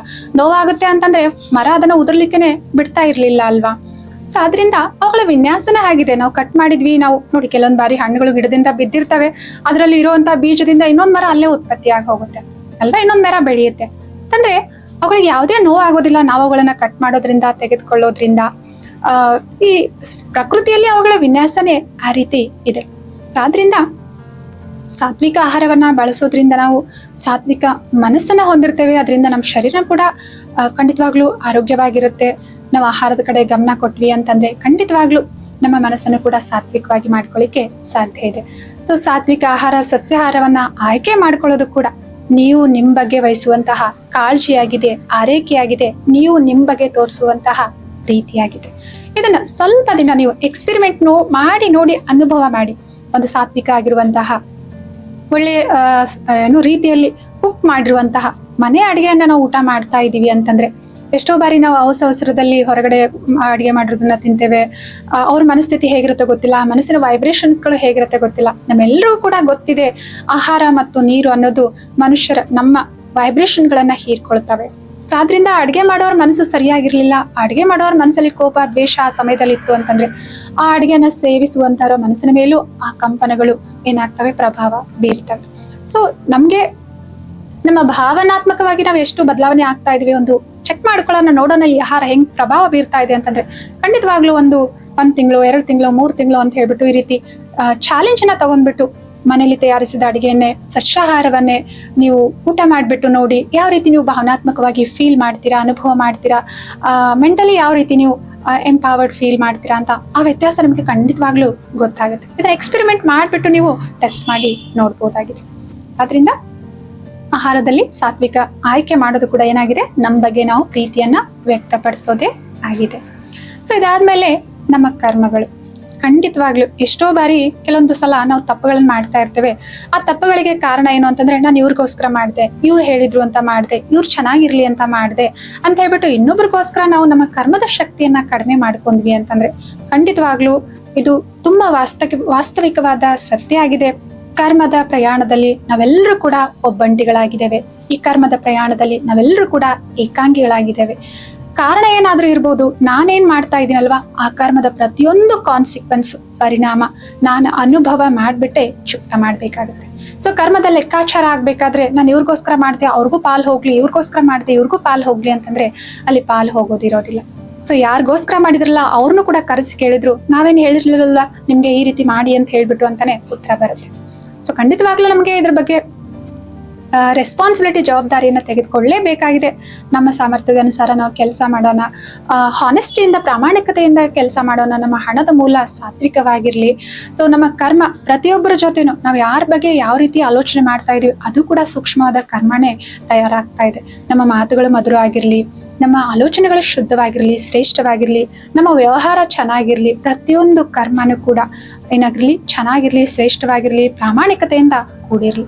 ಯಾಕೆಂತಂದ್ರೆ ಒಂದು ಸೆಕೆಂಡ್ ನಾವು ಈ ಶರೀರ ಈ ಸಮಯದಲ್ಲಿ ಬಿಟ್ವಿ ಅಂತಂದ್ರೆ, ಸೊ ಮುಂದಿನ ಜನ್ಮಕ್ಕೆ ನಾವು ತಗೊಂಡ್ ಹೋಗೋದು ಏನಾದ್ರೂ ಇದೆ ಅಂತಂದ್ರೆ ನಮ್ಮ ಸಂಸ್ಕಾರಗಳು ಮತ್ತು ನಮ್ಮ ಕರ್ಮಗಳನ್ನ ಮಾತ್ರ. ಸೊ ಆದ್ರಿಂದ ಕೇವಲ ಈ ಜನ್ಮಕ್ಕೆ ಮಾತ್ರ ಸೀಮಿತವಾಗಿಲ್ಲ, ನಾನೇನ್ ಕರ್ಮ ಮಾಡ್ತಾ ಇದ್ದೀನಿ ಈ ಸಮಯಕ್ಕೆ ಮಾತ್ರ ಸೀಮಿತವಾಗಿಲ್ಲ, ಜನ್ಮ ಜನ್ಮಾಂತರ ನನ್ನ ಜೊತೆ ಬರುತ್ತೆ, ನನ್ನ ಹಣೆಯ ಬರವನ್ನ ಅದು ಬರೆಯುತ್ತೆ. ಸೊ ನಾವೆಲ್ಲರೂ ಕೂಡ ಜೀವನದಲ್ಲಿ ಚೆನ್ನಾಗಿರ್ಬೇಕು, ಸುಖವಾಗಿರ್ಬೇಕು, ನೆಮ್ಮದಿಯಿಂದ ಇರ್ಬೇಕು ಅಂತ ಇಷ್ಟಪಡ್ತೀವಲ್ವಾ. ಸೊ ಆ ಅದೃಷ್ಟ, ಆ ಭಾಗ್ಯ ನಮ್ದಾಗ್ಬೇಕು ಅಂತಂದ್ರೆ ಆ ಭಾಗ್ಯವನ್ನ ಬರೆಯುವಂತಹ ಲೇಖನಿನೇ ನಮ್ಮ ಕರ್ಮ ಆಗಿದೆ. ಸೊ ಆದ್ರಿಂದ ಕರ್ಮದ ಸಿದ್ಧಾಂತವನ್ನ ನಾವು ತಿಳಿದುಕೊಂಡು ಯಾವುದೇ ಹೋಲಿಕೆ ಬೇಡ, ಯಾವುದೇ ಸ್ಪರ್ಧೆ ಬೇಡ, ನಮ್ಮ ಸಾಮರ್ಥ್ಯದ ಅನುಸಾರ ನಮ್ಮ ಜೀವನದಲ್ಲಿ ನಮ್ಗೆ ಸೂಟ್ ಆಗುವಂತ ನಮ್ಮ ವ್ಯಾಲ್ಯೂಸ್ ಏನಿದಾವೆ ಮೌಲ್ಯಾಧಾರಿತವಾಗಿ ನಾವು ಮೌಲ್ಯಗಳನ್ನ ಅಳವಡಿಸ್ಕೊಂಡ್ಬಿಟ್ಟು ನಮ್ಮ ಪ್ರತಿಯೊಂದು ಕರ್ಮ ಮಾಡಿದ್ವಿ ಅಂತಂದ್ರೆ ಖಂಡಿತವಾಗ್ಲೂ ಬಹಳ ಶ್ರೇಷ್ಠ ಭಾಗ್ಯ ರೂಪಿಸ್ಕೊಳ್ಳಿಕ್ಕೆ ಸಾಧ್ಯ ಇದೆ. ಶ್ರೇಷ್ಠ ಕರ್ಮ ಮಾಡೋದು, ಒಳ್ಳೆಯ ಭಾಗ್ಯ ರೂಪಿಸ್ಕೊಳ್ಳೋದು. ಸೊ ಇದು ಕೂಡ ಏನಾಗಿದೆ, ನಾವು ನಮ್ಮ ಬಗ್ಗೆ ತೋರಿಸುವಂತಹ ಕಾಳಜಿಯಾಗಿದೆ, ಮಾಡುವಂತಹ ಆರೈಕೆಯಾಗಿದೆ, ನಮ್ಮ ಬಗ್ಗೆ ನಾವು ಹೊಂದಿರುವಂತಹ ಪ್ರೀತಿಯಾಗಿದೆ. ಆ ಪ್ರೀತಿಯನ್ನ ನಾವು ಶ್ರೇಷ್ಠ ಕರ್ಮ ಮಾಡೋದ್ರ ಮೂಲಕ ವ್ಯಕ್ತಪಡಿಸ್ತಾ ಇದ್ದೀವಿ. ಎಷ್ಟೋ ಕಠಿಣ ಪರಿಸ್ಥಿತಿಗಳನ್ನ ಗೋತ್ರ ಮಾಡ್ತಿರ್ತೇವೆ ಅಲ್ವಾ. ಅವಾಗ ಯಾರಾದ್ರೂ ಬಂದು ಇನ್ನೊಬ್ರು ನಮ್ಗೆ ಮೆಡಿಸಿನ್ ಕೊಡಿಸ್ಬೋದು, ಇನ್ನೊಬ್ರು ನಮ್ಗೆ ಮಾತಿನಿಂದ ಸಮಾಧಾನ ಪಡಿಸ್ಬೋದು. ಆದ್ರೆ ಆ ನೋವನ್ನ ಶೇರ್ ಮಾಡ್ಲಿಕ್ಕೆ ಯಾರಿಂದಾದ್ರೂ ಸಾಧ್ಯ ಆಗುತ್ತಾ? ಎಷ್ಟಾದ್ರೂ ಅವರು ಕ್ಲೋಸ್ ಆಗಿರೋ ರಿಲೇಶನ್ಶಿಪ್ ಅಲ್ಲಿ ಇರ್ಲಿ ಅಲ್ವಾ. ವಾಸ್ತವಿಕ ಸತ್ಯ ಏನು ಅಂತ ನಾವು ಒಂದು ನಿಮಿಷ ಅರ್ಥ ಮಾಡ್ಕೊಂಡ್ವಿ ಅಂತಂದ್ರೆ ಖಂಡಿತವಾಗ್ಲೂ ನಾವು ಮಾಡ್ತಿರೋ ಕರ್ಮ ಏನು ಅದರ ಕೆಳಮಟ್ಟದಲ್ಲಿದೆ, ಅದು ಅದರ ಎನರ್ಜಿ ಕೆಳಮಟ್ಟದಲ್ಲಿದೆ ಅಂತಂದ್ರೆ ಅವರು ಇವರು ಅಂತ ನಾವು ರೀಸನ್ ಏನು ಹೇಳ್ತಿರ್ತೀವಲ್ಲ, ಕೆಲವೊಂದ್ ಬಾರಿ ಅದನ್ನ ಹೇಳೋದಿಲ್ಲ, ವೈಯಕ್ತಿಕ ಜವಾಬ್ದಾರಿಯನ್ನ ತೆಗೆದುಕೊಳ್ತೀವಿ. ಸೊ ಆದ್ರಿಂದ ನಿಮ್ಮ ಕರ್ಮವನ್ನ ಶ್ರೇಷ್ಠವಾಗಿ ಇಟ್ಕೊಳ್ಳಿ. ಪ್ರತಿಯೊಂದು ದಿನನಿತ್ಯ ಎಷ್ಟೊಂದು ಕರ್ಮಗಳನ್ನ ಮಾಡ್ತೇವೆ. ಒಬ್ಬರ ಜೊತೆ ಮಾತಾಡೋದೇ ಆಗ್ಲಿ, ಸಹಾಯ ಮಾಡೋದೇ ಆಗ್ಲಿ, ಕೋಆಪರೇಟ್ ಮಾಡೋದೇ ಆಗ್ಲಿ, ಪ್ರತಿಯೊಂದನ್ನು ಕೂಡ ನಿಮ್ಮ ದಿವ್ಯ ಗುಣಗಳ ಆಧಾರಿತವಾಗಿ ಮಾಡಿ. ಜೀವನದ ಉದ್ದೇಶನೇ ಸೇವೆಯಾಗಿದೆ, ಜೀವನದ ಉದ್ದೇಶನೇ ಕೊಡೋದಾಗಿದೆ. ಗೌರವ ಕೊಡಿ, ರೆಸ್ಪೆಕ್ಟ್ ಕೊಡಿ, ಬೆಲೆ ಕೊಡಿ. ಎಲ್ರಿಗೂ ಕೂಡ ಅವ್ರವ್ರದೇ ಆದ ಯುನೀಕ್ ಆಗಿರುವಂತಹ ಪಾತ್ರ ಆಗಿದೆ. ಇಲ್ಲಿ ಯಾರು ಮೇಲಲ್ಲ, ಇಲ್ಲಿ ಯಾರು ಕೀಳಲ್ಲ, ಇಲ್ಲಿ ಯಾರು ಕೂಡ ಶ್ರೇಷ್ಠರಲ್ಲ. ನಾವೆಲ್ಲರೂ ಕೂಡ ನಮ್ಮ ಸಾಮರ್ಥ್ಯದ ಅನುಸಾರ ಮುಂದುವರಿತಾ ಇದ್ದೇವೆ. ಸೊ ಆದ್ರಿಂದ ನನ್ಗೇನಾದ್ರೂ ಹೋಲಿಕೆ ಮಾಡ್ಕೊಳ್ಬೇಕು ಅಂತಂದ್ರೆ ನಿನ್ನೆಯ ಸಾಮರ್ಥ್ಯ ಏನಿತ್ತು ನಂದು, ಅದ್ರ ಅನುಸಾರ ನಾನು ಇವತ್ತು ಚೆನ್ನಾಗಿ ಪ್ರೋಗ್ರೆಸ್ ಆಗ್ಬೇಕು, ಸಾಧನೆಗಳ ಮಾಡಿ ಮುಂದುವರಿರಿ. ಆದ್ರೆ ಹಾನೆಸ್ಟಿ ಇರ್ಲಿ, ಅದರಲ್ಲಿ ಒಂದು ಆ ಕರ್ಮದಲ್ಲಿ ಶ್ರೇಷ್ಠತೆ ಇರ್ಲಿ, ಶುದ್ಧತೆ ಇರ್ಲಿ. ಖಂಡಿತವಾಗ್ಲೂ ಈ ಜೀವನದಲ್ಲಿ ಸುಖವಾಗಿರ್ತೇವೆ. ನಾವು ಮುಂದಿನ ಜೀವನಕ್ಕೂ ಕೂಡ ಪರಿಶುದ್ಧವಾದ ಭಾಗ್ಯವನ್ನ ತೆಗೆದುಕೊಂಡು ಹೋಗ್ತೇವೆ. ಸೊ ಇದನ್ನು ಕೂಡ ನಮ್ಮ ಜೀವನದಲ್ಲಿ ನಾವು ಅಳವಡಿಸ್ಕೊಂಡ್ವಿ ಅಂತಂದ್ರೆ ದಿನನಿತ್ಯ ನಮ್ಮನ್ನ ನಾವು ಪ್ರೀತಿ ಮಾಡ್ತಾ ಇದ್ದೇವೆ ಅಂತಾನೆ ಅರ್ಥ. ಆಮೇಲೆ ಇನ್ನೊಂದು ವಿಚಾರ ನೋಡಿ, ಇಡೀ ದಿನ ನಾವು ಒಂದಾದ್ಮೇಲೊಂದು ಏನಾದ್ರೂ ತಿಂತಾನೇ ಇದ್ವಿ ಅಂತಂದ್ರೆ ಶರೀರ ಹೇಗ್ ರೆಸ್ಪಾಂಡ್ ಮಾಡುತ್ತೆ, ಅದ್ರ ಆರೋಗ್ಯ ಹೇಗಿರುತ್ತೆ? ಎಷ್ಟೋ ಬಾರಿ ನೋಡಿ ಡಿಪ್ರೆಷನ್ ಇದ್ದವ್ರು ಕೆಲವೊಬ್ಬರ ಲಕ್ಷಣಗಳು ಹೇಗಿರ್ತವೆ ಅಂತಂದ್ರೆ ಏನಾದ್ರೂ ಒಂದು ತಿಂತಾನೆ ಇರ್ಬೇಕು. ಆ ಡಿಪ್ರೆಷನ್ ನೋವಿನಿಂದ ಹೊರಗಡೆ ಬರ್ಲಿಕ್ಕೆ ಅವ್ರಿಗೆ ಏನಾದ್ರೂ ಒಂದು ಅತಿಯಾಗಿ ತಿನ್ನೋ ಲಕ್ಷಣ ಕೂಡ ಇರುತ್ತೆ. ಕೆಲವೊಬ್ಬರಿಗೆ ಊಟನೇ ಸೇರೋದಿಲ್ಲ. ಅಂದ್ರೆ ಹೇಳೋ ಅರ್ಥ ಅಂತಂದ್ರೆ ಶರೀರಕ್ಕೆ ನಾವು ಒಂದಾದ್ಮೇಲೆ ಏನ್ ಸಿಗುತ್ತೋ ಅದು ಕೈಗೆ ಕೊಡ್ತಾನೆ ಇದ್ವಿ ಅಂತಂದ್ರೆ ಆ ಶರೀರದ ಆರೋಗ್ಯ ಯಾವ ಸ್ಥಿತಿಗೆ ತಲುಪುತ್ತೆ. ಹಾಗೇನೆ ನಮ್ಮ ಭಾವನಾತ್ಮಕ ಆರೋಗ್ಯ, ನಮ್ಮ ಮನಸ್ಸಿನ ಆರೋಗ್ಯ ಚೆನ್ನಾಗಿರ್ಬೇಕು ಅಂತಂದ್ರೆ ದಿನಾಲು ಏನ್ ಮಾಡ್ತಾ ಇದೀವಿ, ಎಷ್ಟೊಂದು ಮಾಹಿತಿ ಅದಕ್ಕೆ ನಾವು ಕೊಡ್ತಾ ಇದೀವಿ. ಮಾಹಿತಿ ಏನಾಗಿದೆ, ನಮ್ಮ ಮನಸ್ಸಿನ, ನಮ್ಮ ಬುದ್ಧಿಯ ಊಟ ಆಗಿದೆ. ಸೊ ನಾವು ದಿನಾಲು ಒಂದ್ 5 ನಿಮಿಷ ನಮ್ಮ ಕೈಗಳು ಸುಮ್ಮನೆ ಕೂತ್ಕೊಳ್ಳೋದಿಲ್ಲ. ಫ್ರೀ ಆಗಿನ ಸ್ವಲ್ಪ ಟೈಮ್ ಸಿಗ್ತಾ ಸರಿ ಏನಾದ್ರೂ ಸೋಷಿಯಲ್ ಮೀಡಿಯಾ ನೋಡೋಣ, ಅಥವಾ ಇನ್ನೊಂದೇನಾದ್ರೂ ಓದೋಣ, ಅಥವಾ ಇನ್ನೊಂದೇನಾದ್ರೂ ಟಿವಿಯಲ್ಲಿ ನೋಡೋಣ, ಅಥವಾ ಅದನ್ನ ಮಾಡೋಣ, ಇದ್ರ ಬಗ್ಗೆ ಮಾತಾಡೋಣ, ಅವ್ರ ಬಗ್ಗೆ ಮಾತಾಡೋಣ. ಸೊ ಈ ರೀತಿ ಇನ್ಫಾರ್ಮೇಶನ್ ಮೇಲೆ ಇನ್ಫಾರ್ಮೇಶನ್ ಇಡೀ ದಿನ ಏನಾದ್ರೂ ಒಂದು ಮಾಹಿತಿ ತೆಗೆದುಕೊಳ್ತಾನೆ ಇರ್ತೀವಿ. ಮಾಹಿತಿ ತೆಗೆದುಕೊಳ್ಳೋದು ತಪ್ಪು ಅಂತಲ್ಲ, ಆದ್ರೆ ಅದ್ರ ಕ್ವಾಲಿಟಿ ಏನಿದೆ ನೋಡ್ಬೇಕಾಗಿದೆ. ನೀವು ಅತಿಯಾಗಿ ನಾವು ಇನ್ಫಾರ್ಮೇಶನ್ ಕೊಡ್ತಾನೆ ಹೋದ್ವಿ ಅಂತಂದ್ರೆ ಮನ್ಸು ಏನ್ ಮಾಡ್ಲಿಕ್ಕೆ ಶುರು ಮಾಡುತ್ತೆ, ಎಲ್ಲದ್ರ ಬಗ್ಗೆ ಯೋಚನೆ ಮಾಡ್ತಾ ಓವರ್ ಥಿಂಕಿಂಗ್ ಅನ್ನೋದು ರೂಢಿ ಆಗ್ಬಿಡುತ್ತೆ. ನಮ್ಮೆಲ್ರಿಗೂ ಗೊತ್ತೇ ಇದೆ ಓವರ್ ಥಿಂಕಿಂಗ್ ಎಷ್ಟು ನಮ್ಗೆ ನಮ್ಮ ಶಕ್ತಿ ಅನ್ನೋದು ವ್ಯರ್ಥ ಮಾಡುತ್ತೆ, ಎಷ್ಟು ನಮ್ಮನ್ನ ಚಂಚಲರನ್ನಾಗಿ ಮಾಡುತ್ತೆ ಅಲ್ವಾ. ಒಂದ್ರ ಮೇಲೆ ಫೋಕಸ್ ಮಾಡ್ಲಿಕ್ಕೆ ಆಗೋದಿಲ್ಲ, ಏಕಾಗ್ರತೆ ಅನ್ನೋದೇ ಉಳಿಯೋದಿಲ್ಲ. ಇದನ್ನ ಮಾಡ್ತಾ ಇದ್ರೆ ಅದ್ರ ಬಗ್ಗೆ ಯೋಚನೆ ಬರುತ್ತೆ, ಅದನ್ನ ಮಾಡ್ತಾ ಇದ್ರೆ ಇದ್ರ ಬಗ್ಗೆ ಯೋಚನೆ ಮಾಡುತ್ತೆ, ಇದನ್ನ ಮಾಡ್ತಾ ಇದ್ರೆ ಮಾಡ್ತೀನೋ ಇಲ್ವೋ ಅಂತ ಡೌಟ್ ಬರುತ್ತೆ. ಈ ರೀತಿ ಏಕಾಗ್ರತೆ, ಫೋಕಸ್ ಅನ್ನೋದೇ ನಮ್ಗೆ ಉಳಿಯೋದಿಲ್ಲ. ಆದ್ರಿಂದ ಇಂಥ ಸಮಸ್ಯೆಗಳಿಂದ ನಾವು ಹೊರಗಡೆ ಬರ್ಬೇಕು ಅಂತಂದ್ರೆ ಖಂಡಿತವಾಗ್ಲೂ ಸ್ವಲ್ಪ ನಾವು ತೆಗೆದುಕೊಳ್ಳುವಂತಹ ಏನು ಮಾಹಿತಿ ಇದೆ ಅಲ್ವಾ, ಸ್ವಲ್ಪ ಕಡಿವಾಣ ಹಾಕ್ಬೇಕಾಗಿದೆ. ಬೆಳಗ್ಗೆ ಎದ್ದ ತಕ್ಷಣನೇ ಏನಿದೆ ಅಂತ ಇಡೀ ಜಗತ್ತಿನ ನ್ಯೂಸ್ ನೋಡ್ತಾ ಹೋದ್ವಿ ಅಂತಂದ್ರೆ ನೋಡಿ, ಬೆಳಗ್ಗೆ ಎದ್ದ ತಕ್ಷಣ ನೀವು ಚಾಕ್ಲೇಟು, ಬರ್ಗರು ಅಥವಾ ಕೇಕ್ ಎಲ್ಲ ಹೊಟ್ಟೆ ತುಂಬಾ ತಿಂದ್ರಿ ಅಂತಂದ್ರೆ ಹೇಗಿರುತ್ತೆ ಆರೋಗ್ಯ? ಇಡೀ ದಿನ ನಿಮ್ಗೆ ಹೊಟ್ಟೆ ಹೇಗೆ ಸಪೋರ್ಟ್ ಮಾಡುತ್ತೆ ನಿಮ್ಗೆ ಅಲ್ವಾ? ಬೆಳಗ್ಗೆ ಎದ್ದ ತಕ್ಷಣ ನಾವು ಹೆಲ್ದಿ ಆಗಿರೋದು ತಿನ್ಬೇಕು ಅಲ್ವಾ?